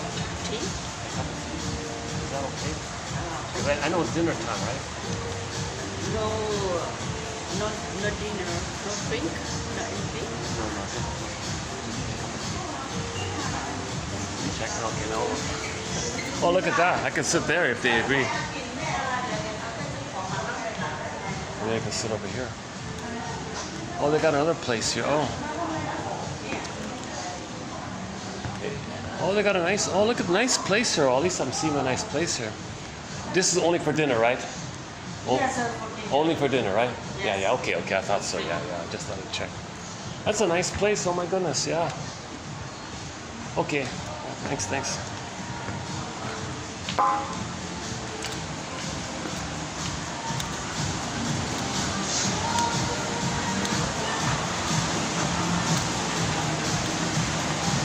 Yeah, no, it's dinner time. I'm not gonna sit in there.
So we'll do the quotes here.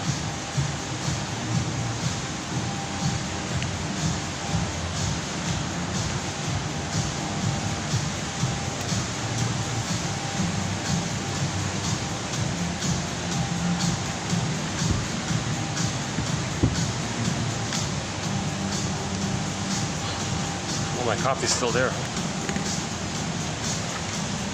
That's nice, they kept my coffee. It's not too good here, Craig. This is the first place that sells sort of mediocre. Okay, never mind. Why don't we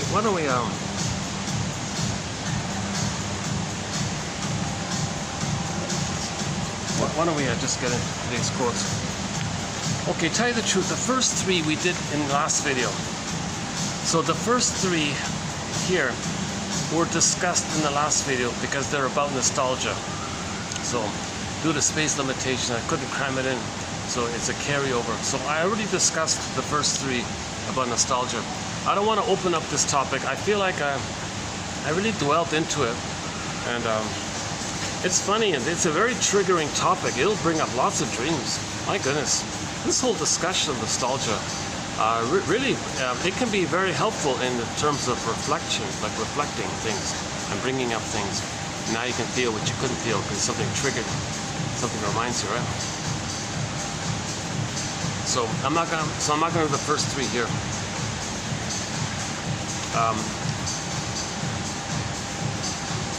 But they're good ones. They're good ones.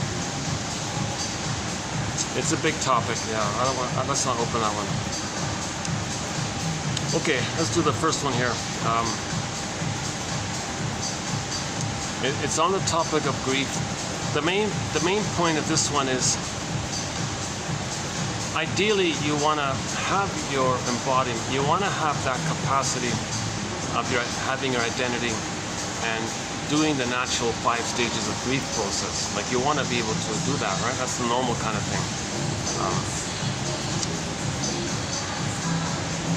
If that doesn't take place, this quote says one of two things are going to happen. One is there's going to be a huge repression. So that means you feel nothing in life, like you're kind of like numb or something. Right?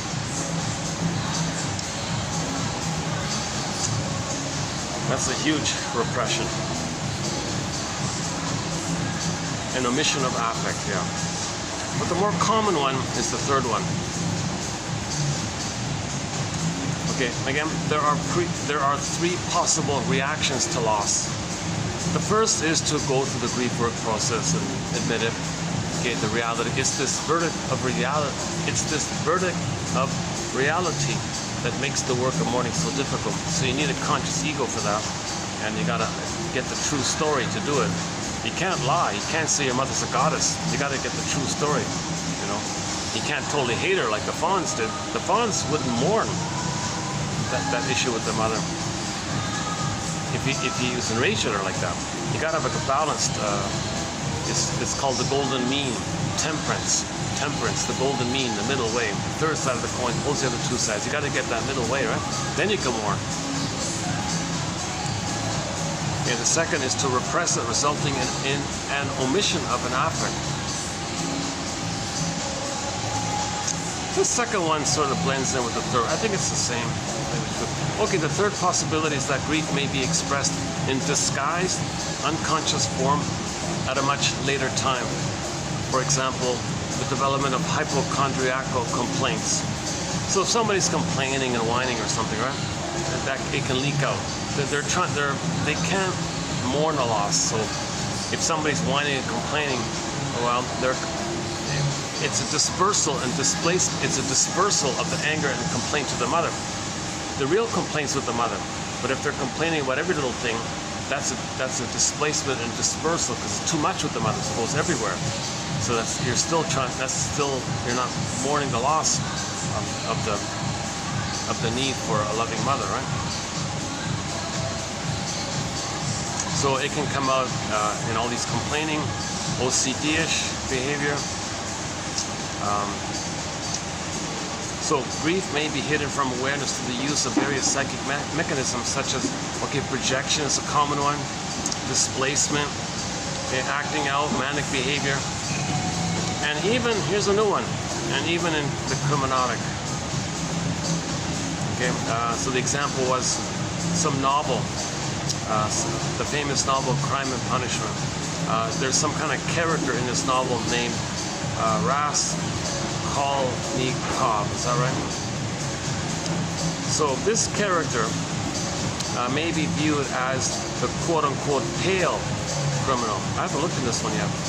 Guilty before the crime is committed and driven to it by an unconscious need for punishment secondary to unresolved guilt feelings arising from childhood loss and aggression. So here's an extremely wildly twisted.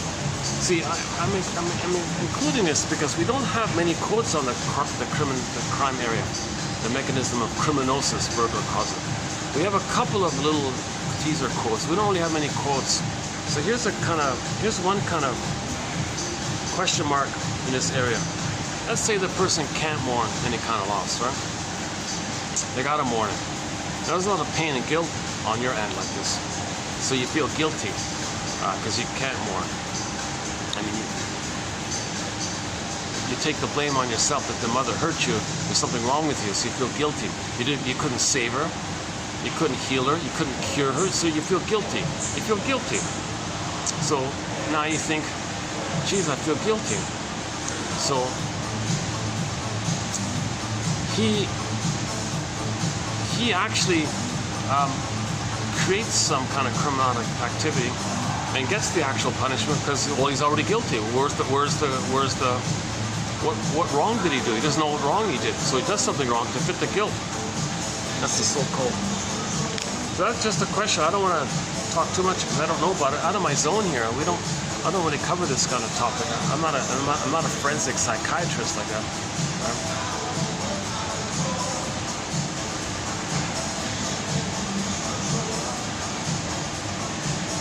But the point is, all of the convoluted dysfunctional things, anything that's dysfunctional, anything that's happening, it's trying to mourn, it's trying to grieve. It's leaking out somehow, some way. All of our problems that we see out there is because we're not mourning, we're not grieving. And the whole purpose of clarity is to get to this good morning, this proper morning, right?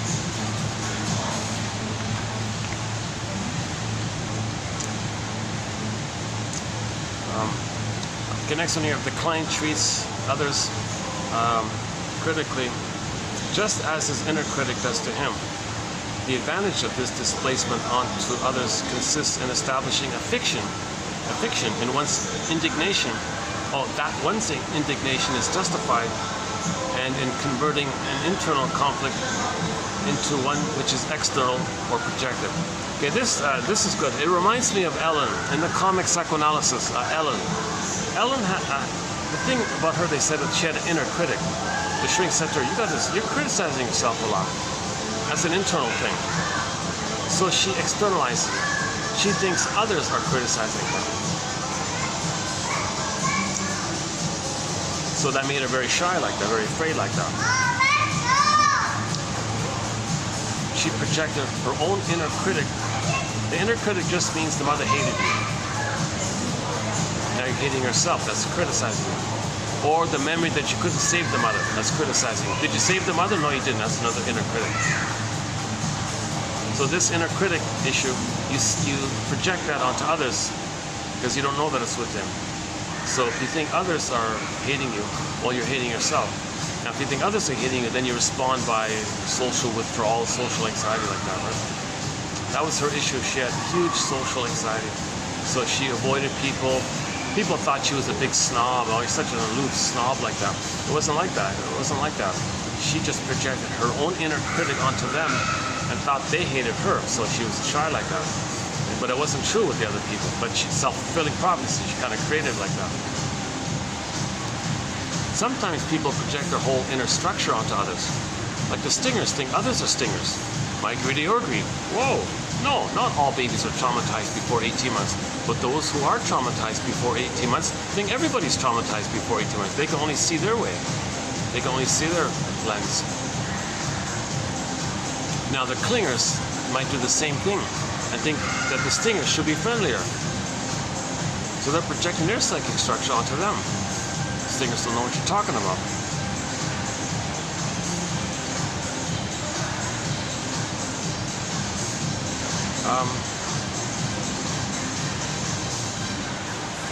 This word pathos, this is something new here for me. Pathos leaves us with the impression of imitation of something secondhand. The idea of it is readily associated with the notion of something inflated, vague, shallow, and rather spurious.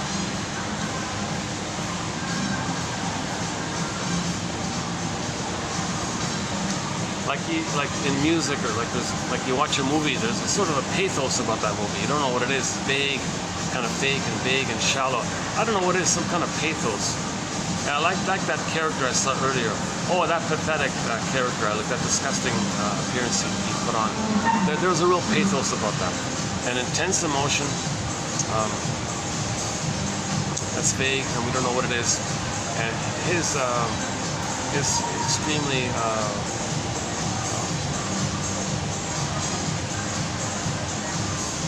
crass, let's say crass,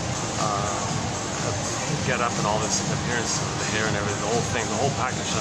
There was a certain pathos about it, a shallowness, emptiness, and it could be depression, could be anger. The analyst is continuously, or just more simply, oh, look at me, I'm desperate for you to see me. And it did work. Like I was like looking at him a couple, like, whoa, like it does prompt that, if the child was never seen by the mother, they may do some dramatic get up, oh, people see me. No, it doesn't work. You can have 20 lifetimes getting tricky people to look at you for a second or a few seconds. It doesn't crack the memory. So the example on this was one guy felt unheard as a child. Mother never heard him. He became a professor, gave lectures to thousands of students in these large lecture halls, and he did it for 50 years or something. And he said he gave all these lectures, and every time he gave all these lectures, year after year, semester after semester, he had all these hundreds of students, you know, carefully taking down notes, listening to him, taking down notes and all this. After 50 years, he said, I don't know what it is. I feel unheard. No one ever heard me. No one ever heard me. You gotta be kidding. Tens of thousands of people were attentively listening to him. It didn't change the wiring. He means when he was a baby, he wasn't heard. Being heard by thousands of people afterwards doesn't correct that wiring. Same thing with Miss Monroe, right? She always felt no one loved her and all shit. Men were sending her flowers by the truckload. No one loves me. More flowers. No one loves me. Because we're talking about that critical time when the baby lays down the circuitry. In the first 3 years, human connections lead to neural connections. This is the issue that we're talking about, right? Post that time, nothing symbolic can correct that, right? No time machines. But you're symbolically looking for them. The symbol isn't the real. You're meant to realize this. Janoff's line is, then it's the death of unreal hope. That's the birth of new life once you recognize this. The analyst is continuously occupied with determining the depth and scope of the client's emotions, to appraise them accurately and relate them to problems and conflicts which invoke them or from which they have become detached. The past is inferred from repetition. So it's about emotions, right? Emotions are involved. We do things to get away from our feelings, because to accept the feeling brings up too much pain. So this is called resistance and defenses. So defense before content. Masterson said to a guy once, it's so painful for you to focus on yourself. So what you do to soothe yourself is to blame me and attack me and criticize me. What do I have to do with this issue that you're talking about? How is it about me? So that's a defense. It's so painful for you to focus on yourself. So what you do to manage this, to squelch it, to repress it, to soothe it away, to explain it away, is to start attacking me. Whoa, I see.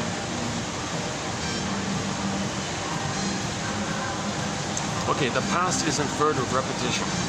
This is called the inferring mind. When we repeat that record in the present, we got to make the inference that what we're seeing in the present is what happened in the past. You got to make the inference. So the stingers, for example, the stingers would say, gee, am I negative towards others? Does that mean that's how negative my mother was towards me, and I'm doing it to them to know what my mother did to me? Oh my God. And now I want to control that person? Is that because I wanted to control my mother? Oh my God. And the clingers. And is no one accepting me and helping me? Does that mean my parents weren't there for me? You make these inferences. This is all part of what the shrinks call finding your story, reconstruct your story, be a detective. It's all about being a psychological detective, emotional detective, existential detective.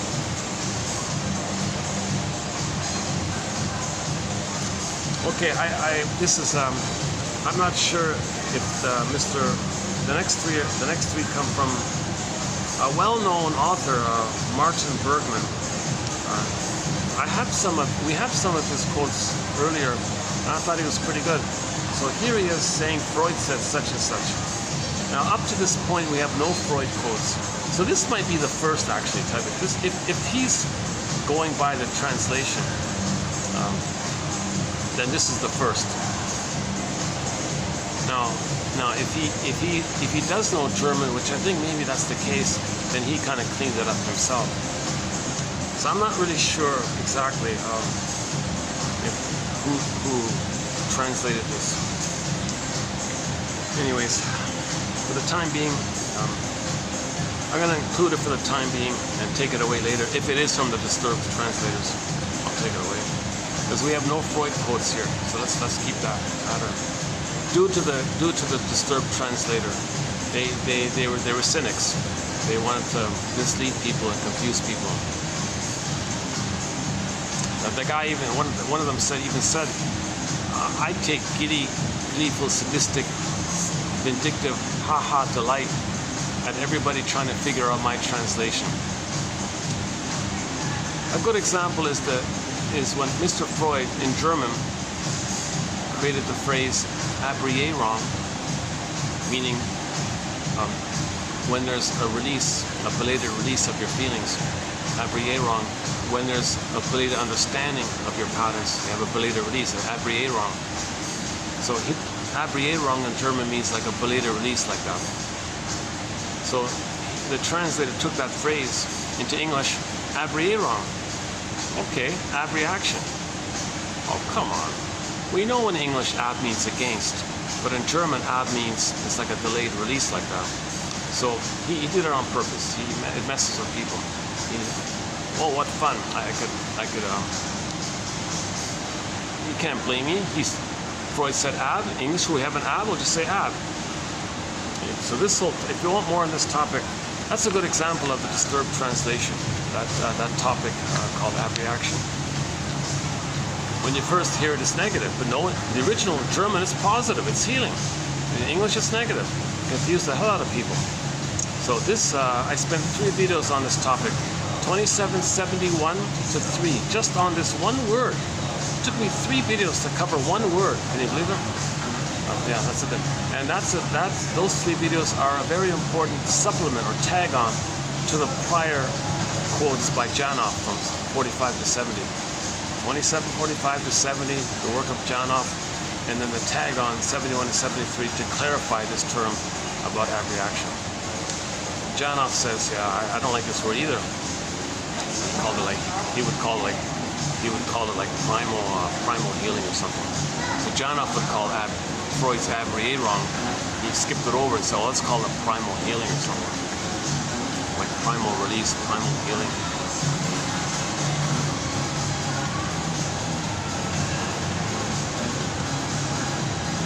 Okay, so this is about transference. We have a major thread on transference.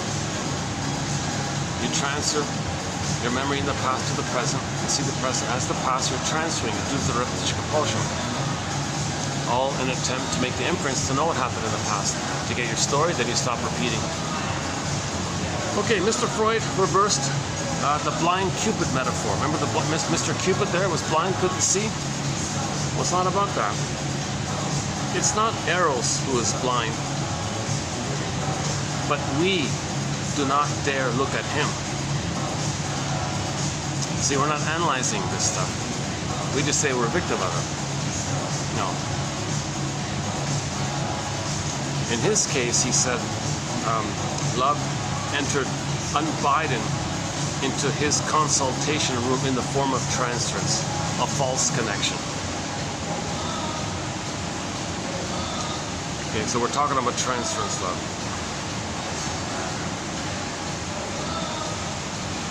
This is not Cupid blindly exciting people.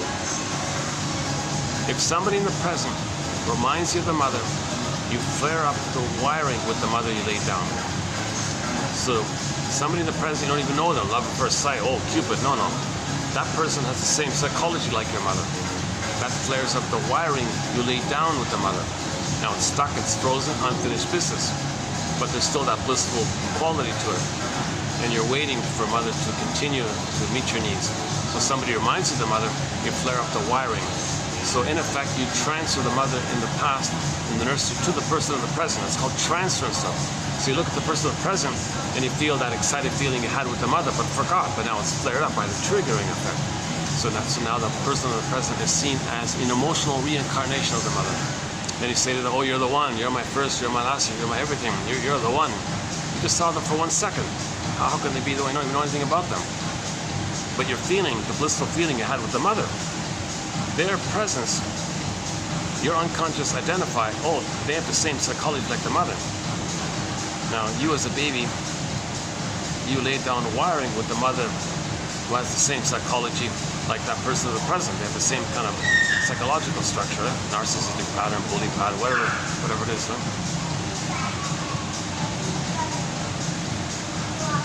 It may just be appearance as well, but that'll quickly go away.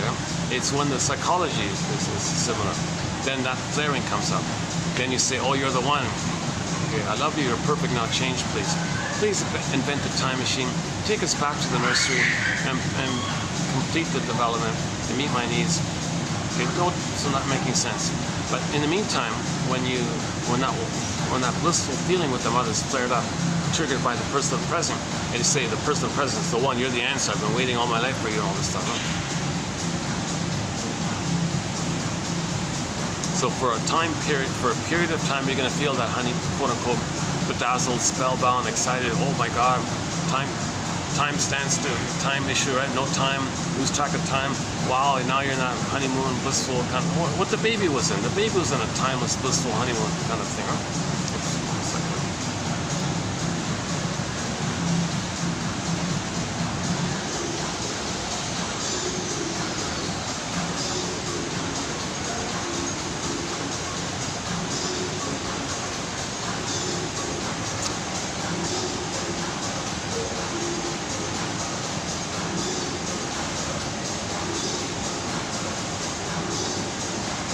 Where were we now?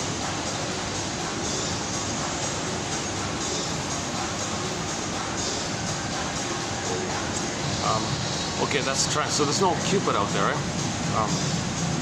It's the issue is we're not looking at ourselves. The issue is we're not looking at ourselves, right? Freud reversed the blind Cupid metaphor. It's not Cupid who is blind, but we who do not dare look at this issue.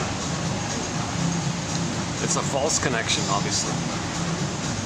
So the person in the present you're madly in love with, that's a false connection. You're not connecting on a person-to-person level. That's your substitute mother and your child again. And that's not a real connection. What are the transferences? They are new additions or facilities of the needs which are aroused and made conscious during the progress of therapy, but they have this peculiarity which is characteristic of transference, that the transference, replace, or the strangeness of it all, replaces some earlier person, your mother, by the person in the present. Transference love. Transference love displays its dependence on the infantile pattern.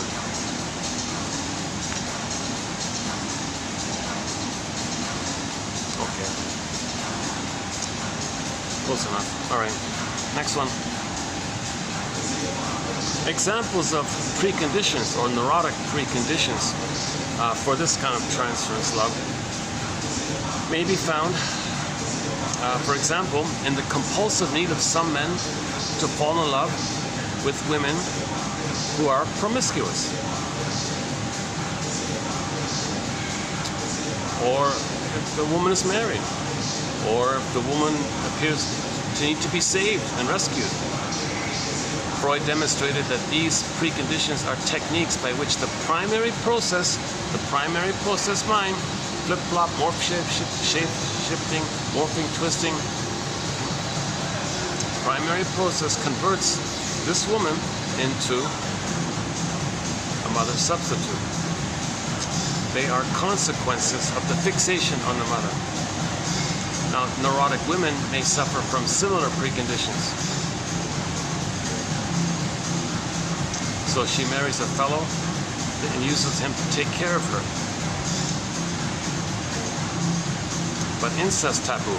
She doesn't want to she can't relax like that. Incest taboo. So she has a secret lover on the side. He splits it. So her sexuality is with the other person, and the loyalties with the husband and mother. This is all neurotic stuff.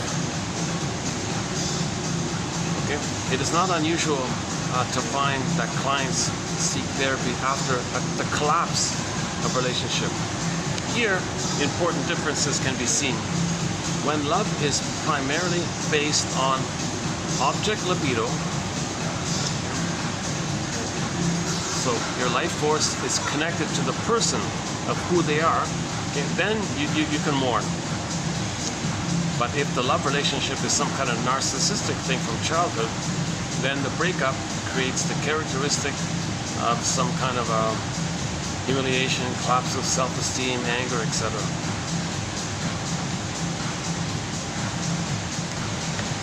funny, when I read it, it sounded better than when I read it now.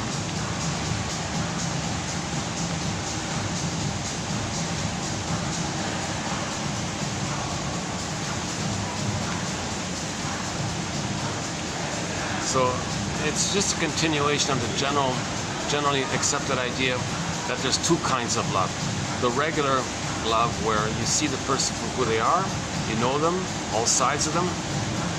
Okay? You don't see them as a substitute for the needed mother. You see, if you do see them as a substitute for the needed mother, then you're going to split. That's the mother-mistress complex. Freud calls it the harlot, the mother-wife harlot.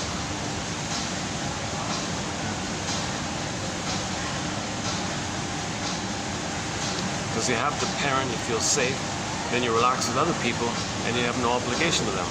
So they're not the mother. So you split like that. So they can't bring it together. They can't bring affection and tenderness and intimacy together if there's unresolved issues with the mother.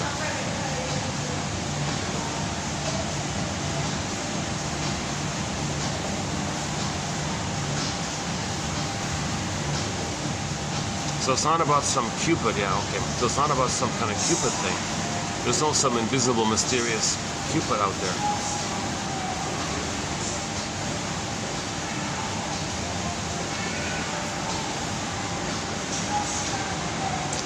If somebody in the present reminds you of the mother, you may feel this Cupid thing, right? Oh, Cupid hit me with his love arrow. Oh, really? No. That person has a wiring like your mother that flared up the wiring that you laid down with your mother. Now that's unfinished business with her, and you're in a blissful place with her, and you want to continue to get mother's love.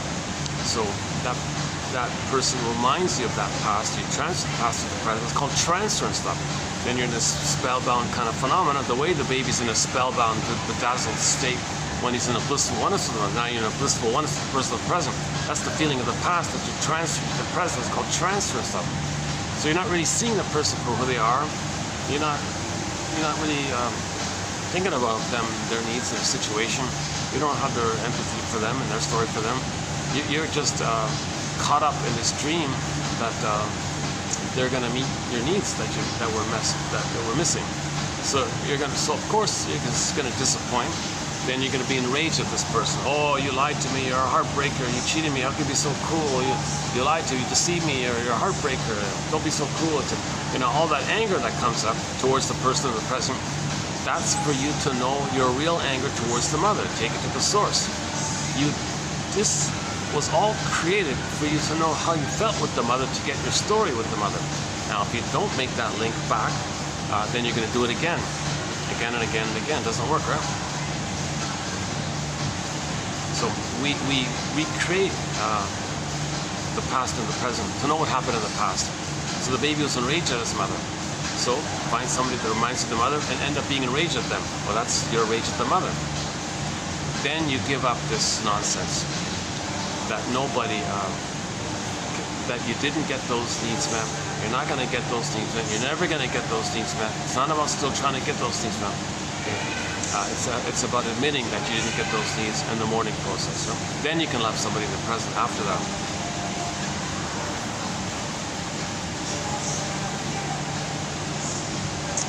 See, the other example about the Don Juan syndrome was he had this made-up illusionary character, the Don Quixote version of it. There was some lady there that he made up, some perfect, beautiful, impossible, dreamy kind of character.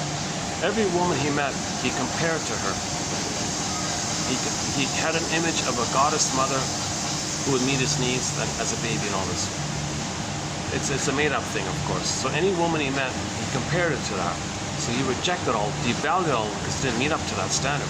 So he couldn't accept and love any woman in the present, even if she was pretty good in other ways. So,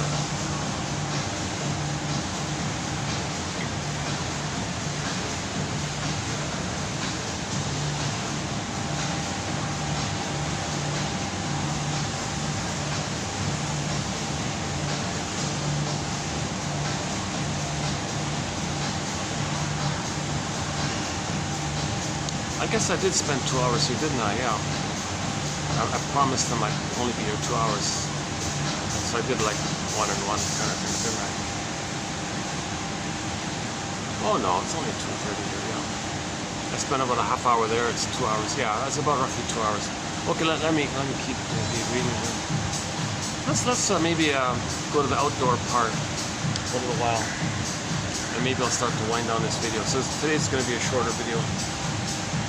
Oh, but before we do so, what's my favorite one? Yeah, so your mission, should you choose to accept it, is to find your favorite quote. Okay, so the first three about... I would say this one here by Charles Socarides, this guy here. It highlights this importance that if you're not grieving, it's going to come out some convoluted way. So whatever people are doing, they're grieving. Or homo grievicus. Or homo ingrievingicus.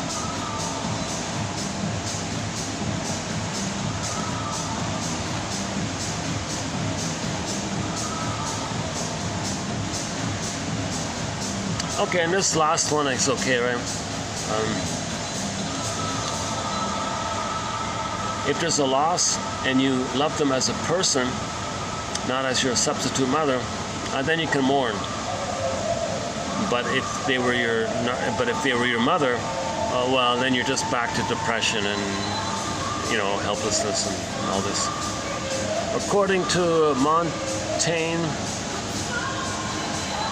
it is ordinary lives that are most beautiful.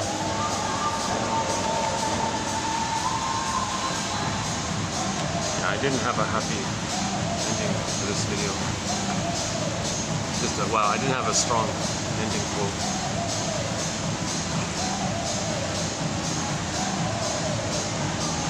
Oh yeah, I'm gonna post. Oh yeah, sorry. In the next, I just found it this morning before coming out.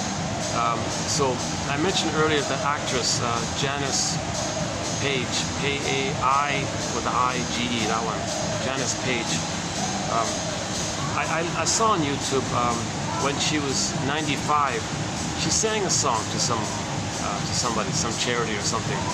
And in the song, so she's 95, she sounds very bright and funny, she sounds really smart and all this. She's sort of poking fun at modern technology and all this. Yeah, she's very youthful and smart and all this. But her conclusion was, let's see if I remember.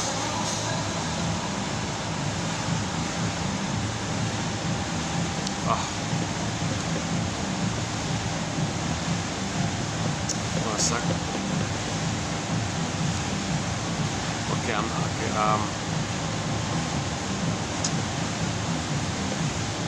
it was about gratitude. I forgot the line. It's about gratitude.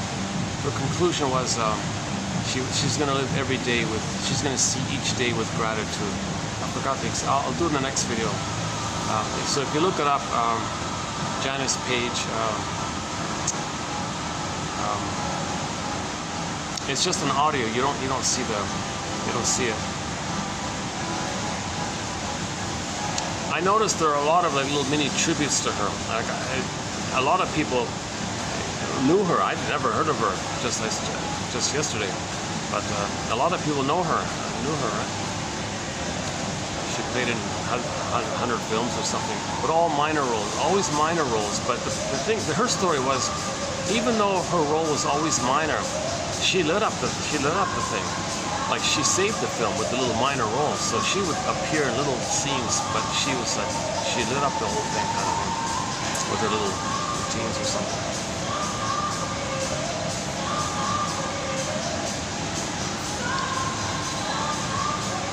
Maybe that sitcom of hers is too good. They didn't want to give it to us. They wanted to hide it for themselves. Just give us the nonsense. Give us the frivolous, sort of silly, this kind of stuff. There isn't much good. Let's be honest. There isn't much quality TV out there, right? Jesus. Even films, right? And the few good ones, I'm noticing a pattern. Like the really good ones, they're not on DVD. Like Judd for the Defense. like the Jim Backus show. I think that's a good one. Oh my God, very clever, very smart script and all that. And the actor was really, witty and quick speaking and all this. It's called the Jim Backus Show. There's a loose episode on YouTube, 2 or 3 I think. But that's all missing. That therapy one, help me help you, that's missing. Another one is missing. And now this show here, it's always Jan. I got a feeling that's a pretty good one too. If all the episodes are kind of like that one we saw, that's a good show, I think.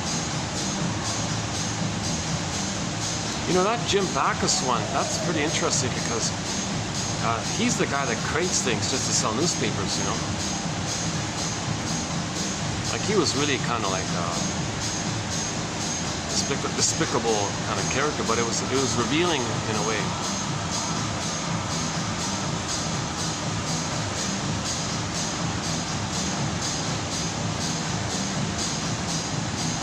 Like it showed his power, like he could do things around the world, and no one he'd write the script for it. In one episode, there was some kind of mistake in the script. So he created a problem to make him look legitimate or something. He created some terrible thing to make him look good. Like that's how disturbing it was. But I thought it was kind of revealing and educational at the same time. But luckily we got Judd for the defense. Luckily we got the comic psychoanalysis digitized. So those 2 gems are saved. Those excellent ones. My God, yeah.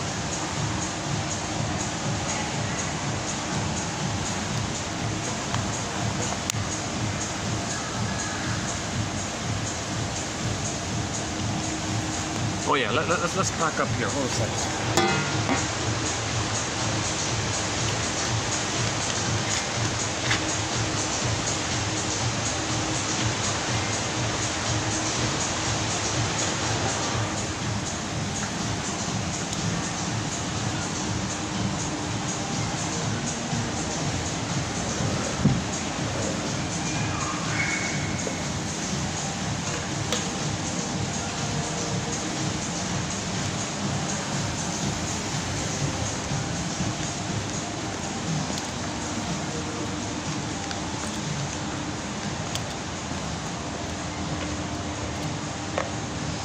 Thank you.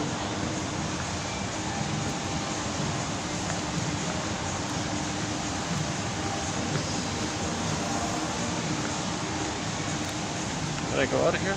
So, okay.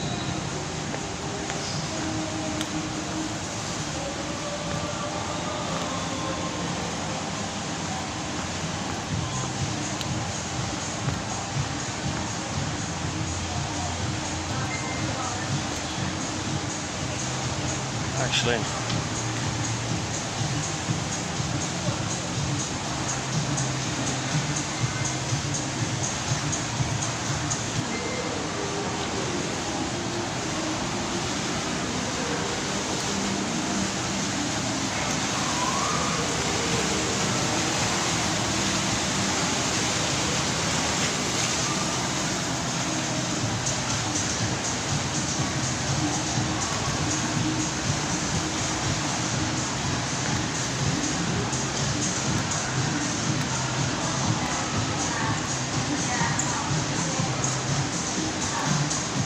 truth is, I feel like today's video is sort of like a winding down.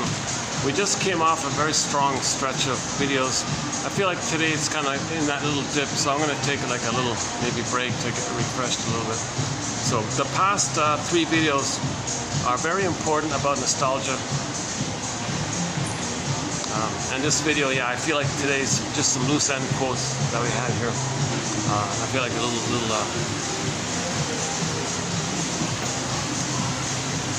you want to see a parrot? Got some kind of a funny looking bird here.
that smell I was talking about. It's beef noodle soup.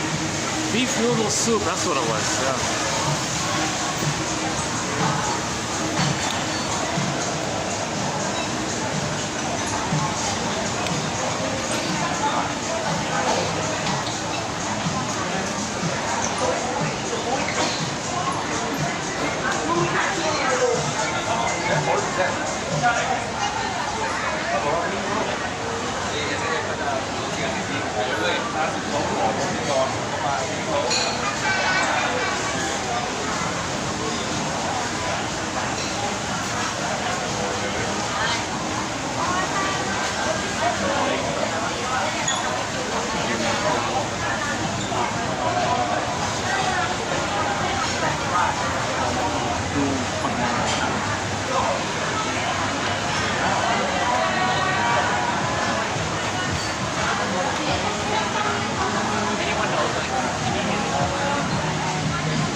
Here we go.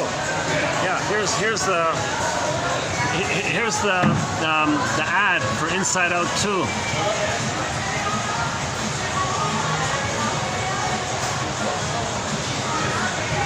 So yeah, well, we're gonna talk about this film.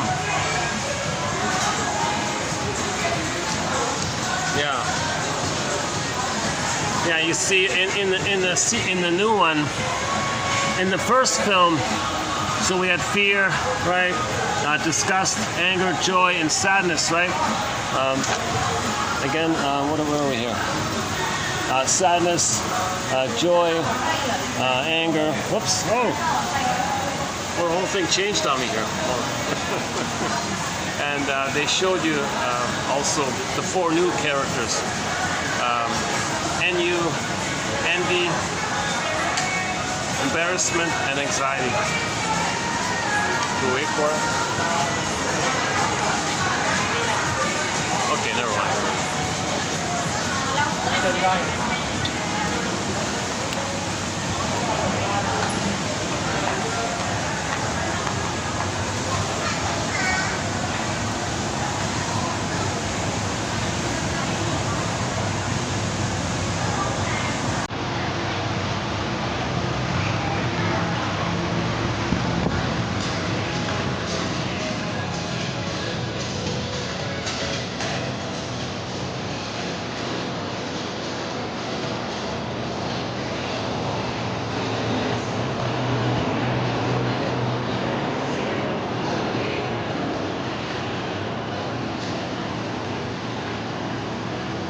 Yeah, we'll wrap up the video around here.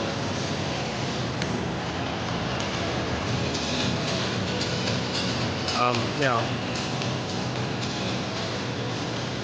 So in terms of quotes, this video might be a little on the dippier end, but we posted a lot of very excellent, strong quotes overall. So once in a while, there's a bit of a dip.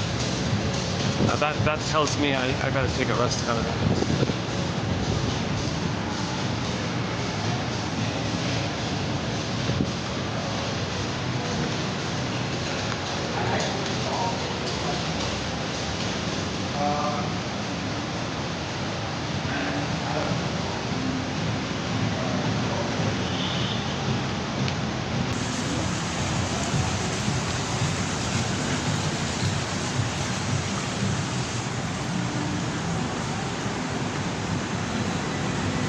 Yeah, so two videos ago, where that little pyramid is with the golden spike at the top, we discussed the Fonzie episode, season 11, episode 14. I highly recommend that one about nostalgia. Okay, let's wrap it up here. How's lighting? How much lighting here? Okay, here we go. Here's lighting. Yeah, so we'll let's wrap it up here. So let's close up. So yeah, in this video, the first 3 were on nostalgia, an important tag on. Oh yeah, so another thing we did yesterday is we discussed the Inside Out film. I mean, the one coming up based on the trailer. And in 2 weeks it'll be available as the ad is showing. And so I'll do an update on that film after I see it. Yeah. But the new added point in the last video was that if they are going to make the little sweet grandmother call her nostalgia on the console, that's because sadness is repressed. So if you can't admit the loss, there's a pain around that. Whenever there's pain, you may use nostalgia as a defense against the pain. So pathological, we're talking about pathological nostalgia, romantic nostalgia. That's a defense against the pain of not being able to feel sadness, because we see in the film sadness is in the glass bottle, like Snow White. So then nostalgia takes the person to some dreamy kind of place, some romance fantasy of the dream that was missed. Maybe it could be there. Make it timeless and kind of dwell in there in this timeless place. And that links to the missing timelessness of the union with the breast mother. Okay. So nostalgia is linked to the breast. Envy, boredom, is also linked to the breast, because the child was waiting for the breast mother. Helpless, waiting, never came. So that leads to boredom, they say. Envy is hatred of the good. So the first breast mother is the envy breast, meaning the mother hated his goodness. He identifies with her. So to have a mother, he's got to hate goodness. It's called envy. So envy is the console. So envy means the problem with the breastfeeding. So envy is the console. Envy, the boredom. The baby was bored, waiting all the time, nothing happened. Okay, and the nostalgia means you want to go back to the breast. And anxiety character, okay, the image they show of her is of oral trauma. She's got this gaping wide mouth. That's clearly an oral issue. The baby's in an oral phase, the breastfeeding time, so she's got this gaping. So that's the symbol of trauma during the breastfeeding time, the way they drew her mouth like that. Plus the baby teeth are in.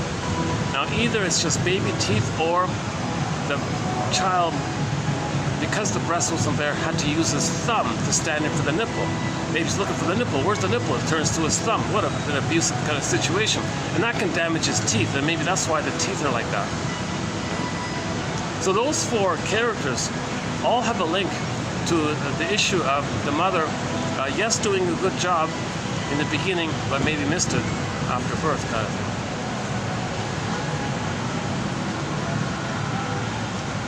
So this whole topic of how anxiety is the surface for the fear. Okay. So the baby had immense fears, but later on, you're going to remember those old fears. So you're going to be prepared this time. It's called anxiety. It's a physiological response to old fears. The language of anxiety is physiology from the old fears which you forgot. Again, anxiety means you're afraid and you don't know what. Well, it's the triggering of the old fear with the mother. The mother was the world, so you go through the world, you're reminded of the mother. Mother hurt you, now those old fears. So you're afraid of it, you're in anticipation of it, but you want to be prepared. In the trailer, they said, anxiety said, we prepare for the future, meaning we're going to be reminded of the mother, but this time we're going to be more prepared, because you're a little older like that. So anxiety on the surface represents the fears coming up, preparing for the old fears. If nostalgia is going to be there, that's for the sad. Oops.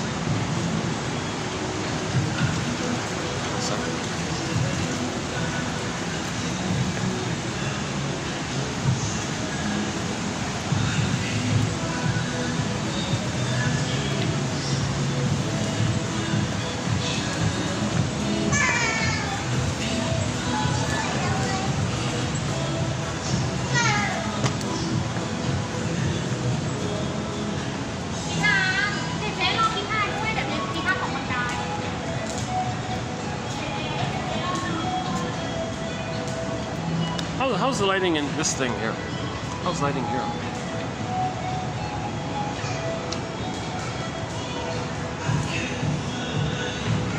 Wait. This light's okay? They do this little lovebird thing, like the lovebirds. So a couple can use these things pretending to be lovebirds, I think.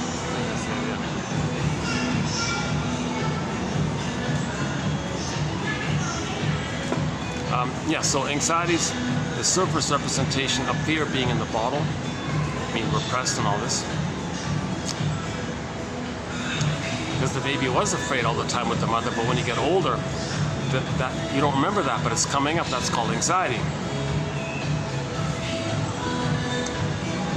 Okay, now sadness is in the bottle, so the surface representation of the console is going to be nostalgia, because if there is a loss, you can't feel sadness, so as a defense against the pain of not being able to mourn and feel sad, you create this blissful, imaginary, dreamy, kind of like timeless place where you're loved and you're accepted and you're important, you're meaning and happy, no problems, timeless, Garden of Eden, Shambhala, Shangri-La. You create this kind of dreamy, blissful paradise, Garden of Eden, that type of scenario, right? Nostalgia's for that.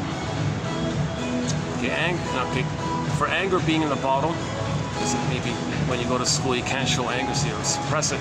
They got envy at the console, hatred of the good. That's envy, of course, is anger. Envy means hatred. That's anger, hatred of the good. So identification of the aggressor. Remember, identification of the aggressor. If envy's at the console, that means the mother hated their goodness. Identify with her. That's called envy. Envy's at the console. We talked about that yesterday. What else? So joy's in the bottle. So what would be the surface representation? So they chose boredom. So if a person does feel joy in their life, of course there's no boredom if you're happy and all that. So the happiness is in the bottle, so they feel bored. Where's the happiness? Something like that. Disgust or shame is in the bottle. So they have embarrassment on the surface. So if you're reminded of something about your identity, you might feel embarrassed like that. So that would be like the 5 at the console is like the coming up of the basic in the bottle, right?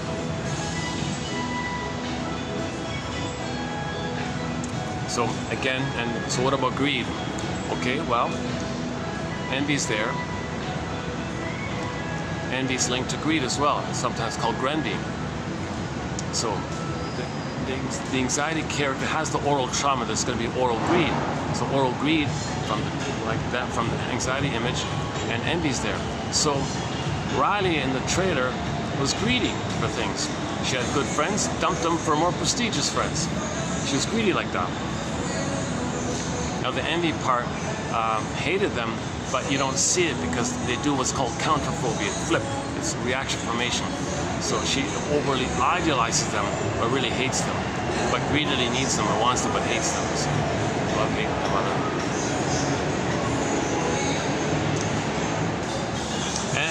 And more points. There's more points. So if you want a discussion on the trailer for Inside Out 2. Should we show it to you? You want to see it again? Yeah, it's getting hotter here.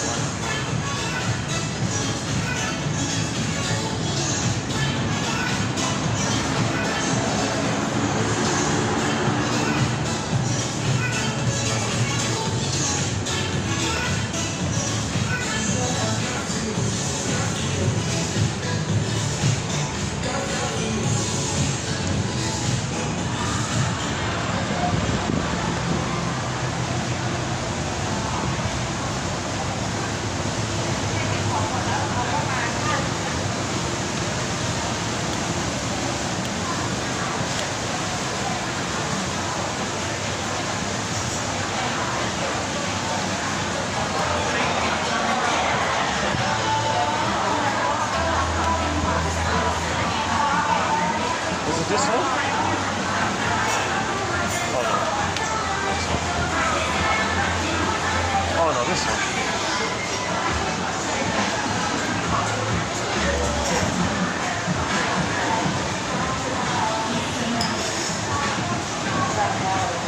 Yeah, let's just wait till it comes back on.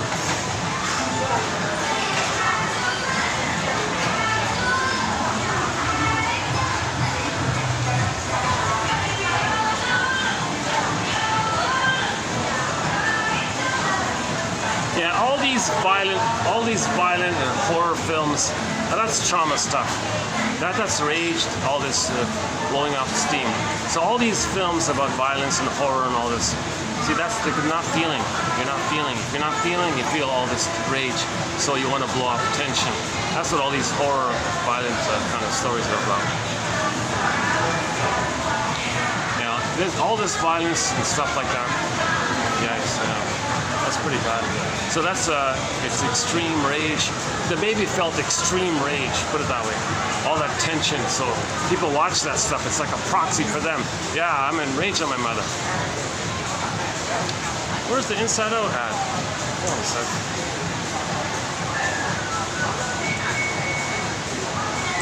Another. Look at that, eh? Every movie ad is some violent horror, crime, scary type of stuff. There's only one film that's useful. Only one. Only one.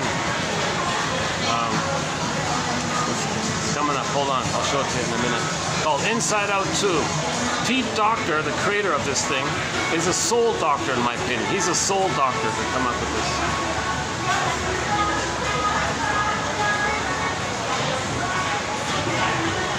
Oh, yeah, another disturbing, shocking horror kind of image. Again, every movie ad is some another one. Oh my God, where's Inside Out? I don't want to see all these awful things. My goodness. Yeah. If somebody's interested in these kind of things, that's severe trauma. That's really they were really abused in the womb. Maybe birth trauma, the violence of the birth. It's got to be the next one. That's it. Oh no! Oh no! Oh, it didn't show up. Am I at the wrong one? This must be the wrong one then. Hold on a sec.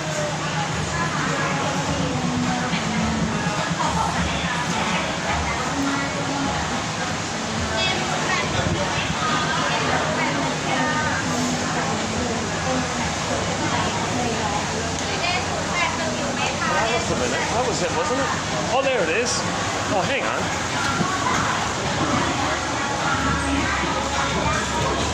Yeah, see. So you can see in the sequel, we got NU coming up. NU, that means boredom. There's anxiety. Anxiety. Okay, that's envy. And what's that? Hold on a sec. What's that one? Embarrassment, that's embarrassment, right? So embarrassment's going to stand in for that one. Anxiety for the fear, okay, NU for the joy, and envy for the anger. Now for this one, they're saying there's going to be a granny. There's going to be like a sweet grandmother coming up. So they didn't show it to us in the trailer.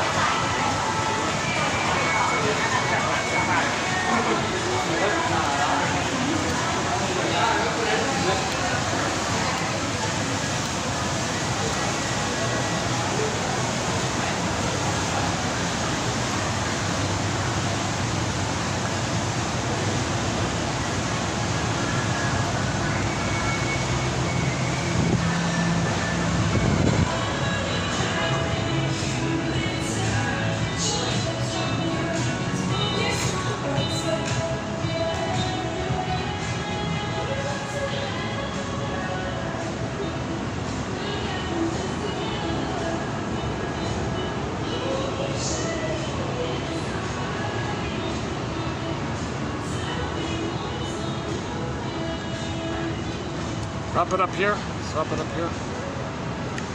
And on the SkyTrain, they have the Inside Out ad on the SkyTrain, which is great. Yeah. Okay, let's just wrap it up here. Yeah, wrap it up here. Any final thoughts here? Any questions?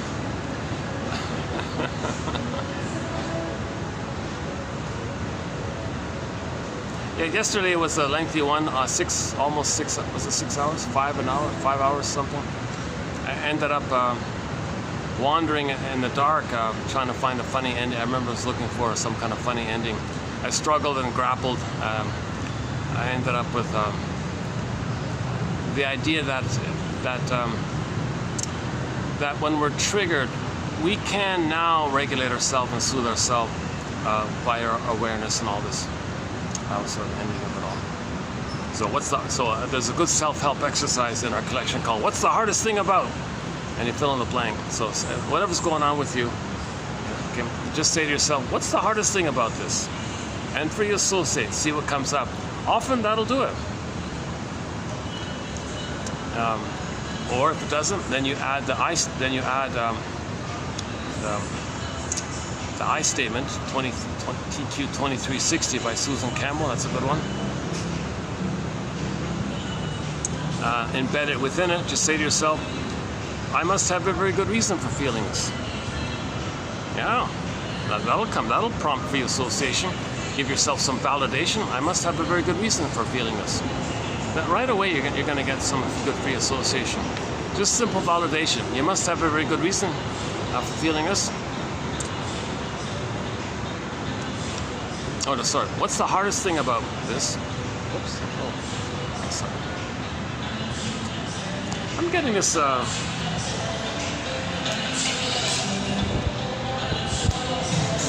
get this a fair bit. I'm all alone somewhere, and suddenly just someone like stands like 2 inches right beside you, and there's no one around you.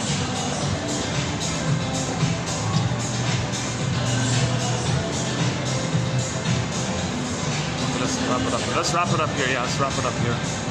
Here's a nice little backdrop to end it up on. Yeah, okay, nice little background scenery.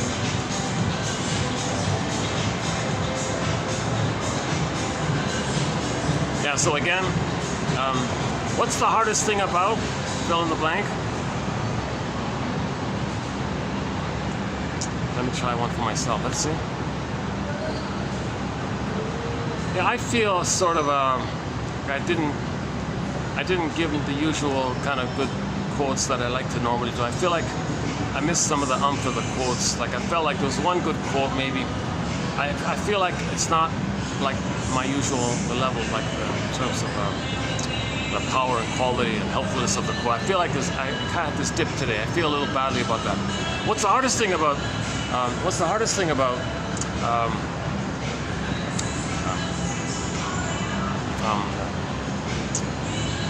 What's the hardest thing about that? Well, I guess it's maybe if somebody's seeing this for the first time, they might think, gee, those are his videos, just like that. He didn't say too much, really. Okay, so you're worried about wanting to connect and contribute. That's right. Okay, fair enough. You do have a wealth. You do have 1,000 videos. Well, that's true. What else? Well, that does it. That's pretty much it, right? That's all. So you just do a little. I can have it again here. Wow. This is a real kind of a.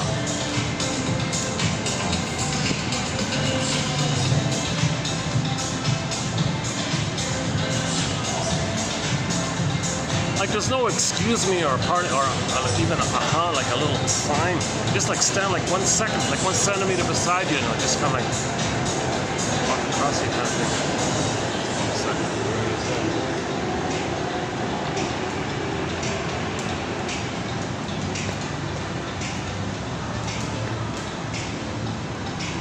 Maybe the guy's in a bit of a trance. Maybe he's saying, well, no one saw me and respected me, so I'm not going to see you and respect you. That's his way to communicate what had happened to him. He communicates by behavior. See, he's identified with the aggressor. If he can't say, oh, excuse me or something, or I see you, can I take a look here or something? If he can't do any little courtesy like that, well, he's saying, well, my mother wasn't courteous to me. She pushed me around and bullied me around, told me to do this and that, treated me this way. So he treats others sort of in that mode to say that that's how his mother had treated him. Now the person doing that, the fellow doing that, he's meant to make the inference, back to inference. You got to make the inference. So this is the inferring mind. You make the inference of your behavior. So that fellow could say, gee, I didn't really, I just kind of interrupted him like that. I didn't say, excuse me, I must have startled him or something. I see.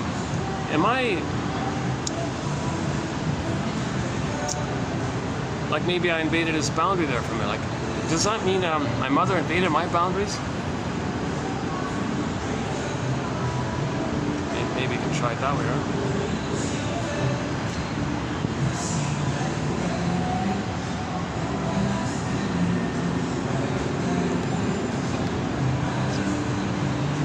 A simple little, like, a simple little, excuse me, can I nudge in here to take a look? Oh, that'd be great, fine, yeah, of course, my goodness.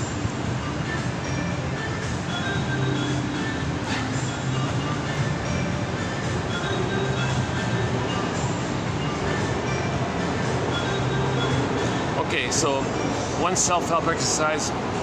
Usually the things you dislike in a person are their defenses against fear, so they can try the empathy, right? So what's his fear? What might his fear be? What might his fear be? Being alone all the time. It seems like alone, looked alone. And maybe he sees me seeing something. He doesn't want to be excluded, left out. Don't leave me alone. I want to be included. What are you looking at? I want to see exactly what you're looking at. I want to feel included. Maybe you're seeing something, fireworks or something. Maybe you're seeing something interesting, a balloon or something. I want to, maybe he's afraid that he's being excluded or missing something. Okay, so for myself, okay, hang on. So for myself, so what's the hardest thing about, okay, so he must have a very good reason for behaving this way. So him acting like that, he must have a very good reason. You don't know what it is, but it helps a little bit, right? And then how I feel, I must have a very good reason for how I feel. Yeah.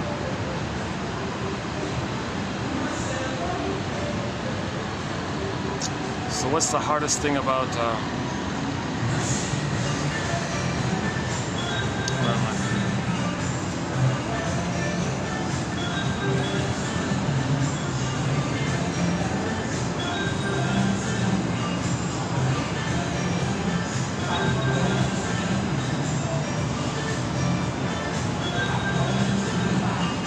Well, it's always a surprise to me when people are a little bit rude, you know, it's always still a surprise.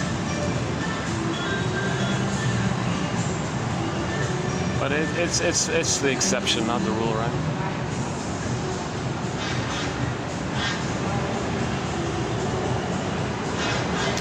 Here's another one. Here's another one of these love bird things.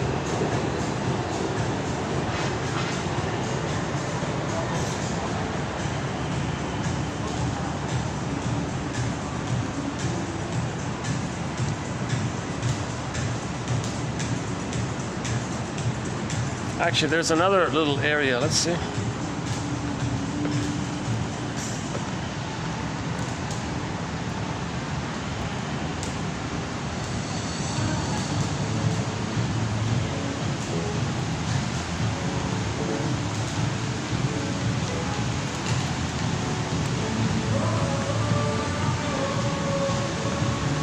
Oh, I can go back to where I was.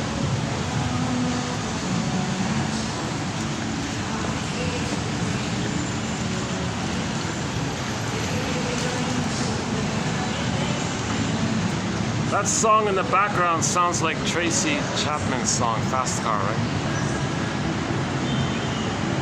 Hey, here's the Sky Train. Is it on there? No, not that one.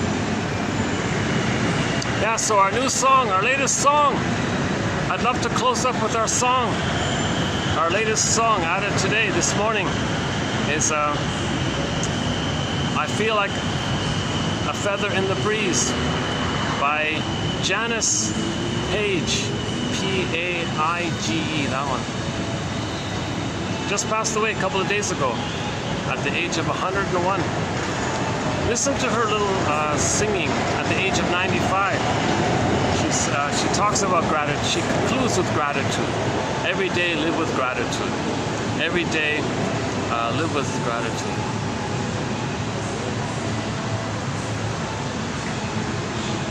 If a person doesn't feel gratitude, that's a problem. They got to know that. We have a quote by a shrink. He said into the reader, if you don't feel gratitude in your life in any way, shape, or form. Now, we don't mean cynical, sarcastic gratitude. I'm happy that bad thing. We don't mean that cynical stuff. If you don't feel like a warm gratitude, like a loving gratitude for something, Make it up in your mind, he said, to run to the nearest shrink for help. And you can, and when he asks you, what's your presenting problem? We'll see, you can say that. I don't feel grateful. That's a byproduct of having been loved. If the child only feels some gratitude in life, if there's good enough mothering, at least, to get them past 18 months.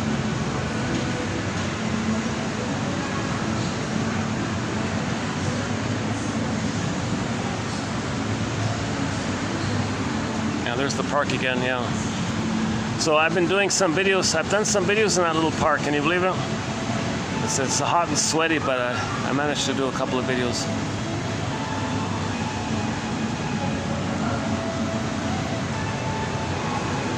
And the final thoughts here. Inside Out 2.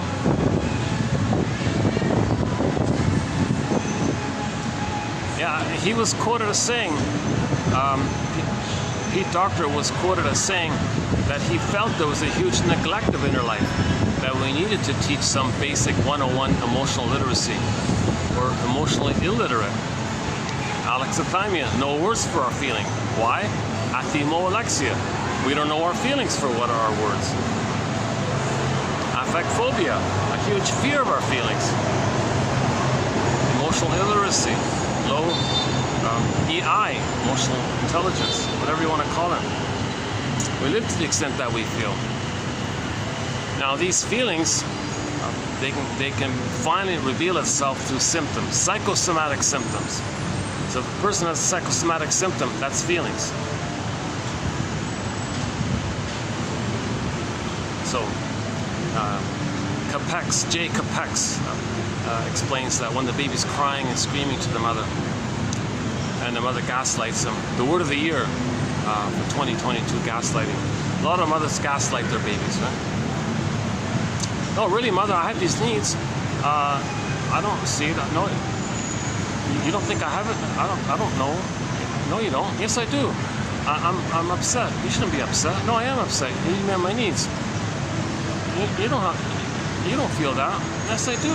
You don't need that. No, I do. Again and again and again. So his scream and cry and rage to the mother, it's revealed. It's revealed. And it's healthy because it's between the baby and the mother like that. So it's revealed and it's healthy like that. If the mother shames him, where does that energy go? It goes inward to some organ. Finally, the organ is overwhelmed by all that, and it may lead to a symptom. Capex, J. Capex was saying, think of those psychosomatic symptoms as just a continuation of those cries and screams to the mother. It just went underground in a detoured way. Now it's concealed because it's not clear that it's to the mother, and you don't hear anything. It's a symptom. But the symptom reveals this emotional issue. So psychosomatic symptoms, okay, reveal and conceal. Okay, so the general consensus is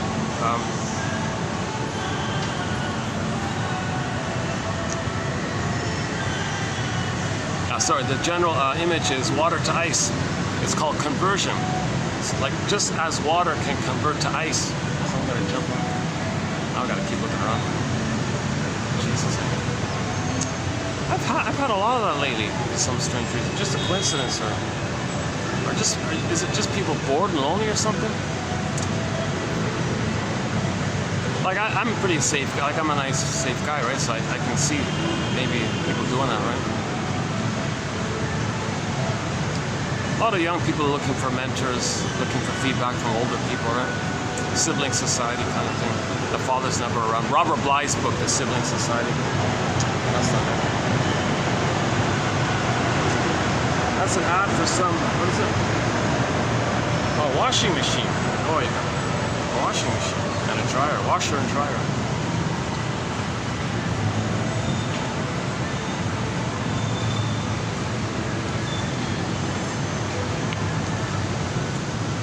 Yeah, water to ice, right? Water converts to ice, okay? That's the analogy.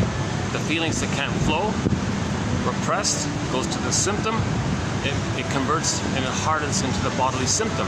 So the feelings couldn't come flow, the body bears the burden. The body remembers, the body keeps the score. Every body tells a story. So the body's kind of holding this.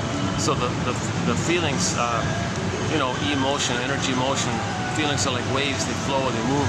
And I got stuck in this symptom now. It's like water to ice like that. So you gotta regard these symptoms as your emotions. These symptoms are your emotions. Johnny Sarno, he's very blunt about it. He says back pain, shoulder pain, all this tension in your body like that, that's your original rage to your mother for not meeting your needs. You're enraged at her. That rage turned inward and it's stressed up the muscles and stuff.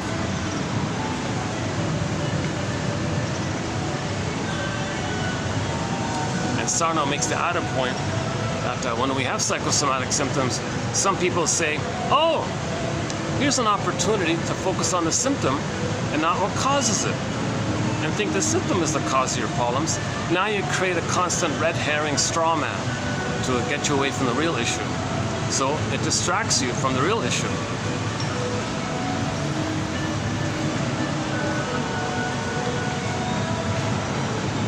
So the whole project is of getting some story about self and other. Is that the blank one?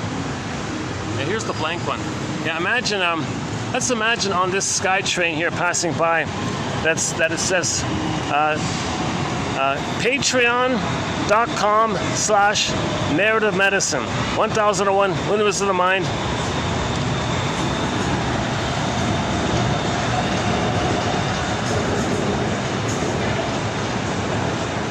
Be your own story doctor. Know yourself, heal yourself. Forgive your parents, heal yourself. Understand your parents and yourself and be healed. Understand. How about that? Saved by understanding. To borrow a song title from Rick Emmett, who has a song called Saved by Love. Let's call it Saved by Understanding. But yeah, that's a major topic, this psychosomatic issue. We've got a lot of good quotes on this body bears the mysterious link between mind and body. The body bears the burden, the body remembers, the body keeps score, etc. So the body's holding the emotions. You see, so it's concealing, it's holding it, but it's revealing and concealing. Psychosomatic symptoms conceal, but still reveal and conceal at the same time. It's like a stoppage like that. And then, yeah, it allows the person to go through life, but you repress your feelings, and you're missing a lot in life, right? Snow White is still in the coma. We got to be nice to ourselves and wake up Snow White. And Snow White will wake up naturally if you're nice to yourself. Self-understanding, self-compassion naturally wakes up. That's the kiss, right? Self-understanding, self-compassion, that's like the kiss, and then your beingness wakes up to you, and then you're reunited with yourself. This time I caught it, huh? It's just barely down here.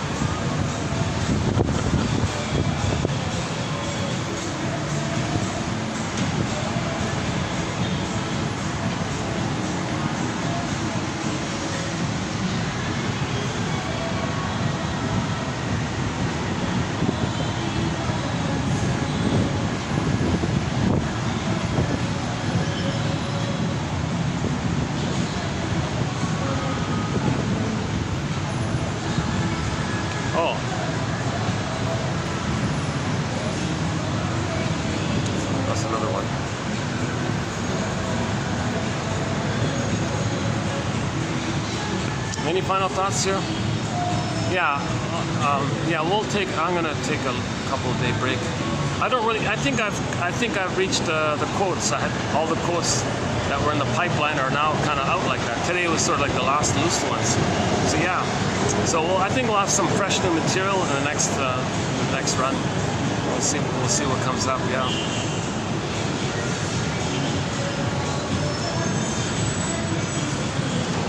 So just this year alone, 2024, we covered the 26 videos on the work of Arthur Janoff, the tag on about abreaction, the BPD personality pattern, a dozen videos there, anxiety, I think 3 or 4 there, and then this one here, nostalgia, 3, plus a few others. Oh, there's the blank one. Yeah, again, be your own, heal yourself.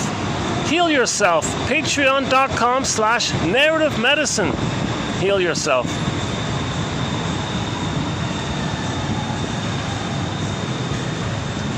that's the sky train just blowing, yeah, obviously. I come to this end of the town once a week to buy certain things I can't get.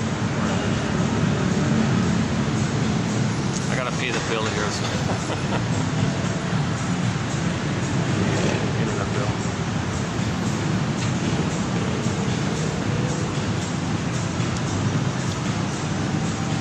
Yeah, some bills you can only pay directly with the company. Other bills you can pay at any convenience store kind of thing.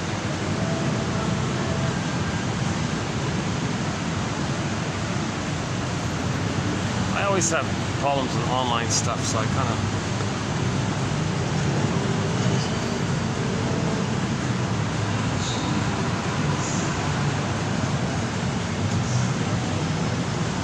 Oh my God! Oh, I heard a short seller.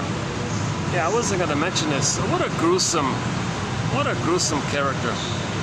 I think this short seller was very severely abused as a child. I mean, really over the top. Because she talked about her fantasy.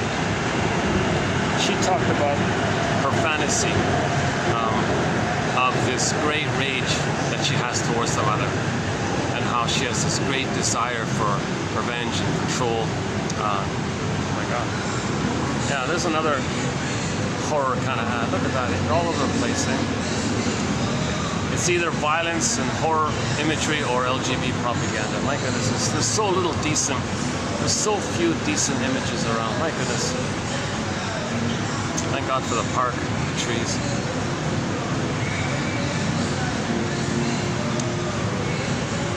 Oh, here's the sky train. What's on this one?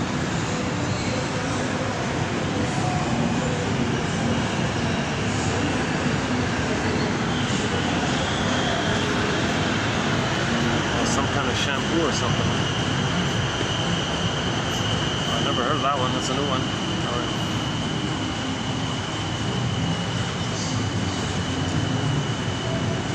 Yeah. Any final thoughts here?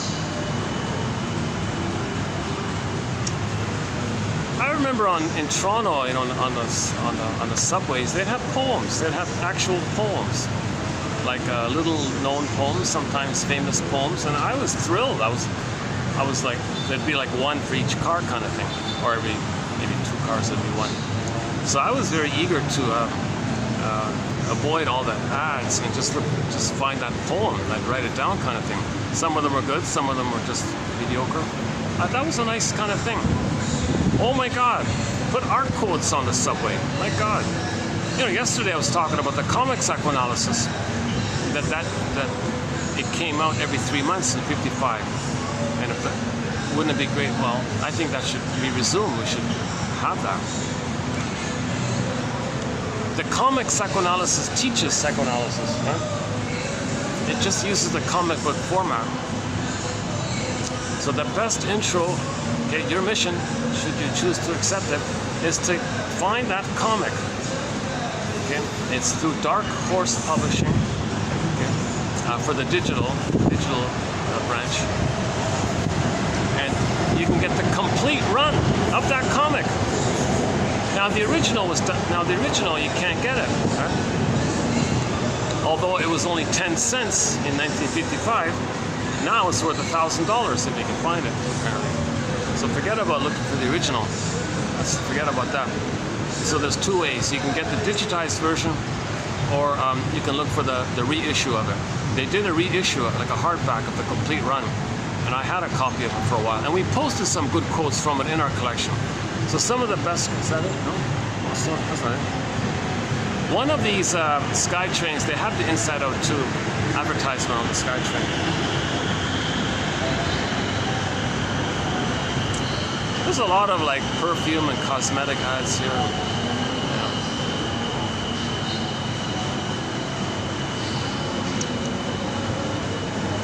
We don't really have too many topics, too many quotes on this topic of seduction as power. This one here.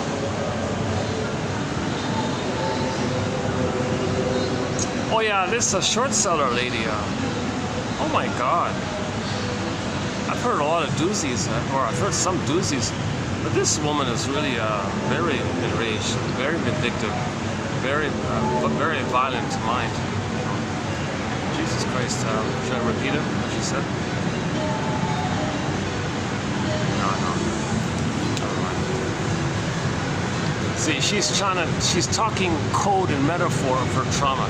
She doesn't realize, really, that she's talking about something to approximate that what she's saying is a metaphor for her feelings. She can't really know the feelings. So it's emotionally, it's not true what she's saying, but it's emotionally true for her. So the one example we have in the this guy wants to come. Okay, let's. All right. Yeah, the one example. Oh, there it is. Yeah, all right, there it is. Can you see it? Inside out too. All right. Well, that's the happiest sight I've seen all day here. That's the happiest sight.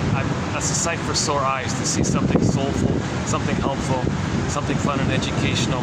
This is Pete Doctor's vision. Pete Doctor, he's a soul doctor. We need more of that. We need more of his spirit. We need more of this psychoanalytic tradition. I'm very delighted to see something nice. The rest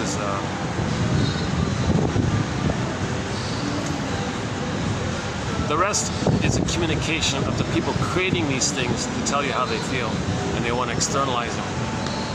It's called projective identification. They think if they can make you feel what they're feeling, then they feel misery love. They feel not alone. Misery loves company, and the fantasy that they can export or discharge what they're feeling onto you, and they'll feel better. And they're communicating how they feel. So that's their cry for love, right? Everything's love or a cry for love. So all these disturbing kind of images and ads, that's a cry for love, right? Everything's love or a cry for love. Yeah, that slogan, it kind of fits. It sounds simplistic, but it does kind of fit. If you think about it in situations, everything's love or a cry for love, it kind of fits. I don't mean to be too like either or, but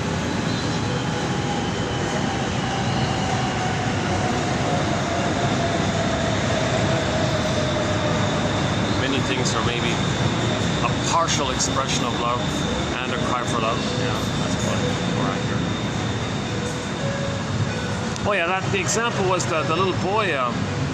There was a quote about a little boy who was being abused at home and all this.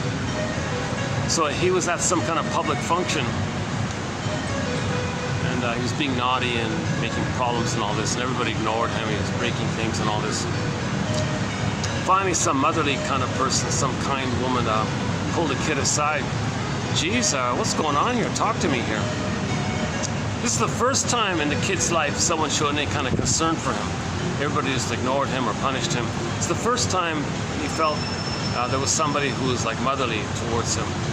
And he froze up at first. He freaked out. I never had this before.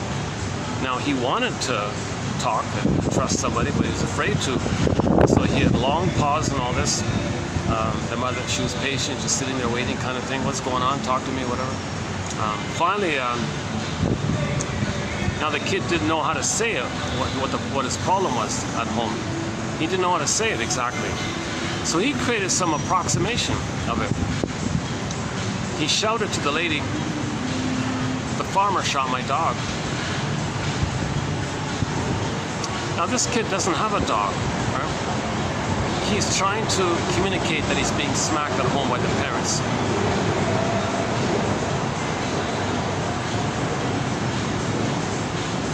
So what he said was wrong, technically, but emotionally it was true for him.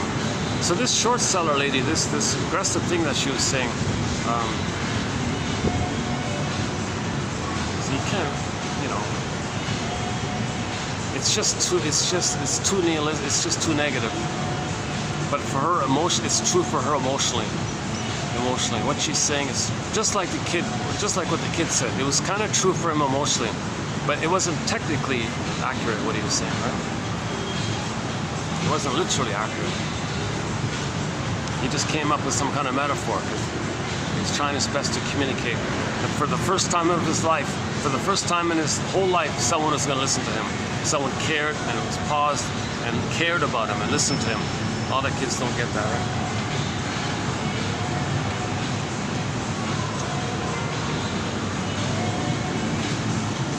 How are we doing here? Let's see. How's the battery? Battery's holding up. Battery's holding up here. 646, all right.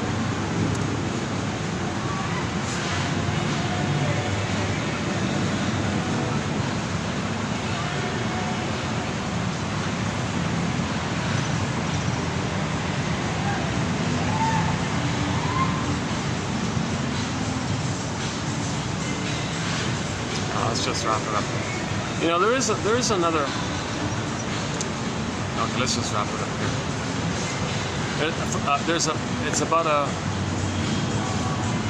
It'd be about a 20-minute walk, right? No, it's about a half an hour walk now. There's a cozy little restaurant in a boutique hotel.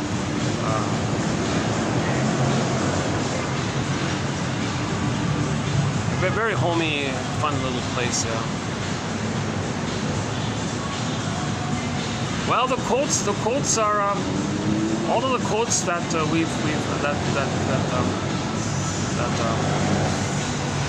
found, I guess, are now officially out. You know, so we'll get some new ones.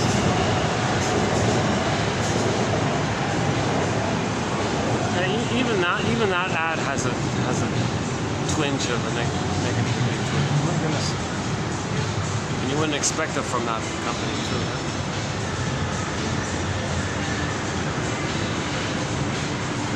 What's this one?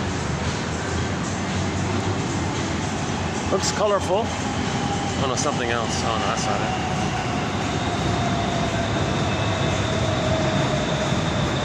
I have no idea what that's for. Or maybe, some kind of,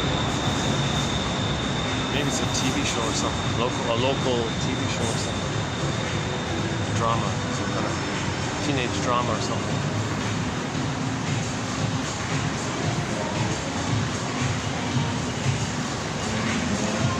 Well, any final thoughts here?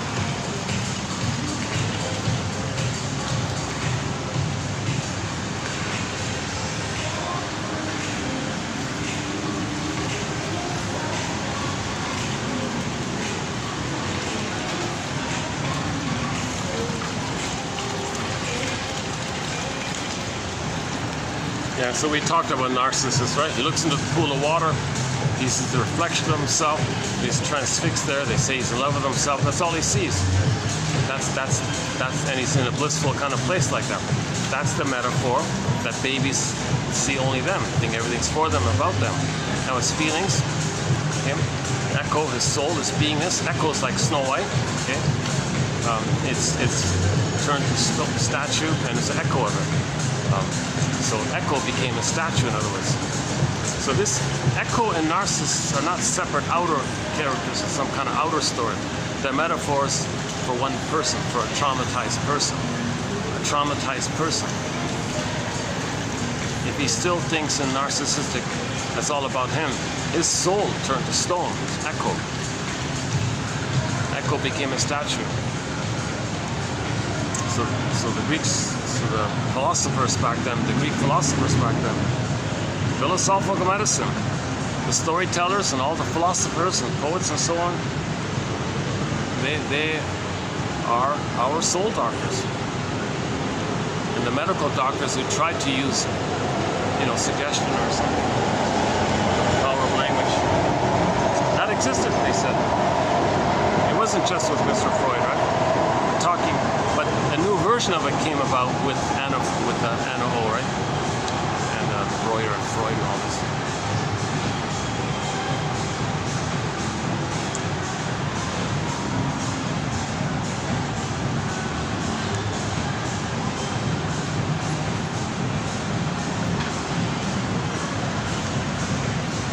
Oh, here's one. Is that it? I think that's it. Is that it? Looks colorful. No, that's not it. Oh, that's something else. Okay.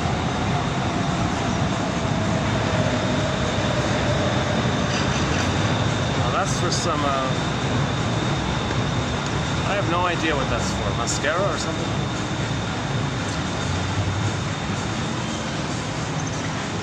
See, most advertising, you know, it's... Oh yeah, nostalgia and advertising. We do have that topic yesterday. That if a product can be associated with something from your youth, and you may feel nostalgic about that associated item, be it music or a scene or whatever, you may transfer that blissful feeling of the nostalgic imagery of your youth to the product being sold. And I was thinking, yeah, let's say I saw an ad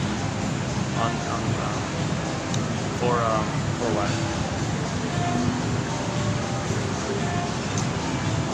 I don't know, an ad for biscotti. And let's say I saw a little ad for biscotti. Oh my goodness. Oh Jesus Christ, yeah.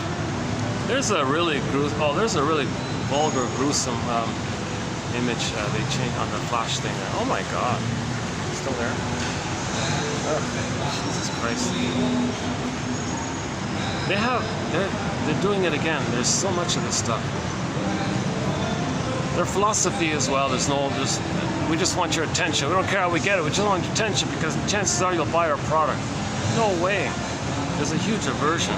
Whatever that thing was selling, no way. If I ever get any glimpse near that thing, I'll just flee from it. Yeah, that's maybe in the beginning. Then you'll forget about it and buy it. I don't know what they're thinking. I have no idea what they're thinking. What is the ad guy thinking? He doesn't care. He probably doesn't care about the product. He just wants the chance to shock people and disturb people because he felt shocked and disturbed by his mother. So he's telling the world how he feels. So that disturbing image I saw, I won't show it to you, but it's really a gruesome horror kind of image. Okay, what's this one? Oh, another kind of...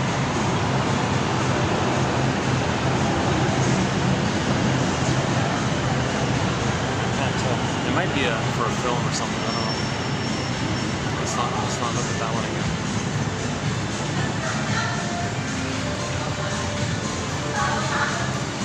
Yeah, that's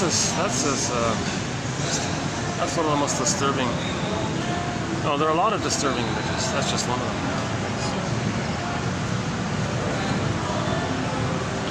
So they're not helping the client sell the product. The person who owns the product hires somebody well known or something and trust them. They say, oh, I don't care about your product, I just want to shock people and scare people because that's my cry for love. I was shocked with birth trauma, shock trauma, and I was disturbed by it all. I feel disturbed. Someone disturbed you. He's communicating how he feels, what had happened to him, that he had trauma and he was disturbed. So he shocks you with the imagery and disturbs you with the imagery. That's what happened to him. Inside out, as above, so below. You make the imprints. Now, these inferences are just like, there's always a question mark. You got to update it. You got to start somewhere. You got to brainstorm from somewhere. You got to, you got to start somewhere. It's a piece of the. Oh, here we go. All right. All right. Yeah, I don't know if you can see it, but on each caboose, the last one there they have them all on there. Yeah. But the last caboose, the last one, they showed the whole gang, all 9 of them. In the last one, they showed all 9 on the scene. So at the end of the film, obviously, the 5 in the glass bottle are going to come up to join the other 4, and all 5. Hi there. Yeah, it's all yours.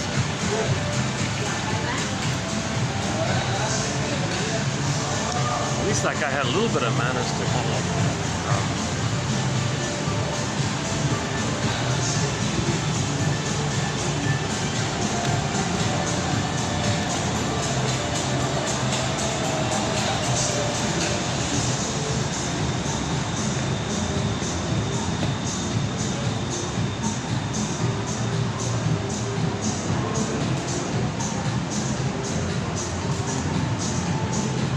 How about here?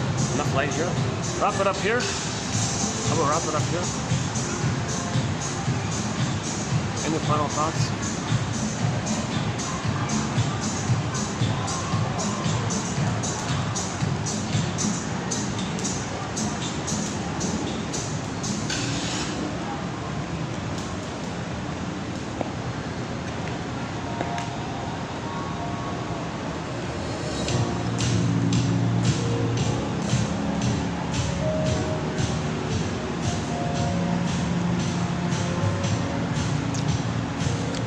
Any final thoughts before we close this video here?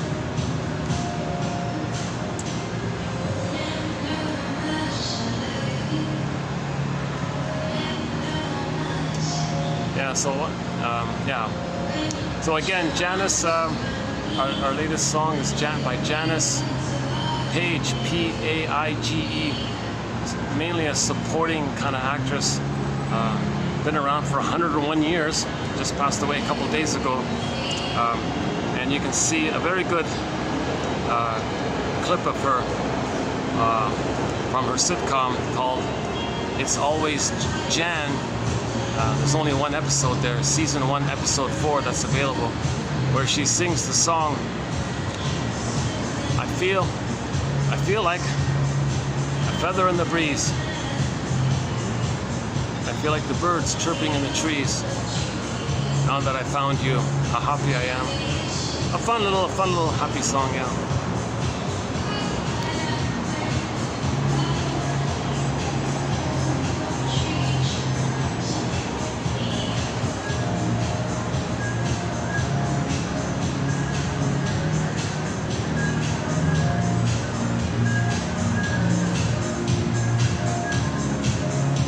Our theme song to 1001 Windmills of the Mind is Katja Epstein's German cover of the song Windmills of the Mind. It begins with the bass tubas.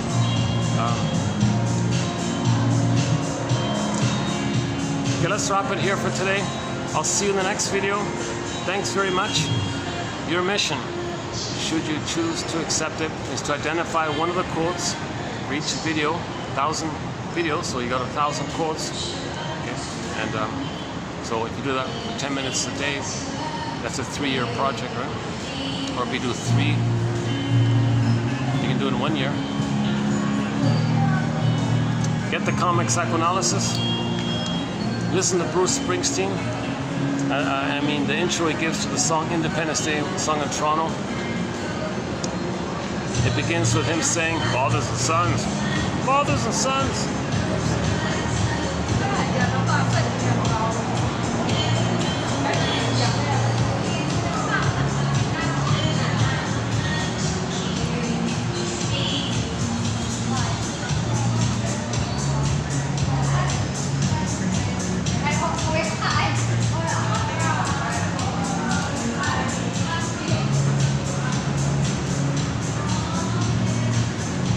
Should you choose to accept it. Thanks very much. I'll see you in the next video.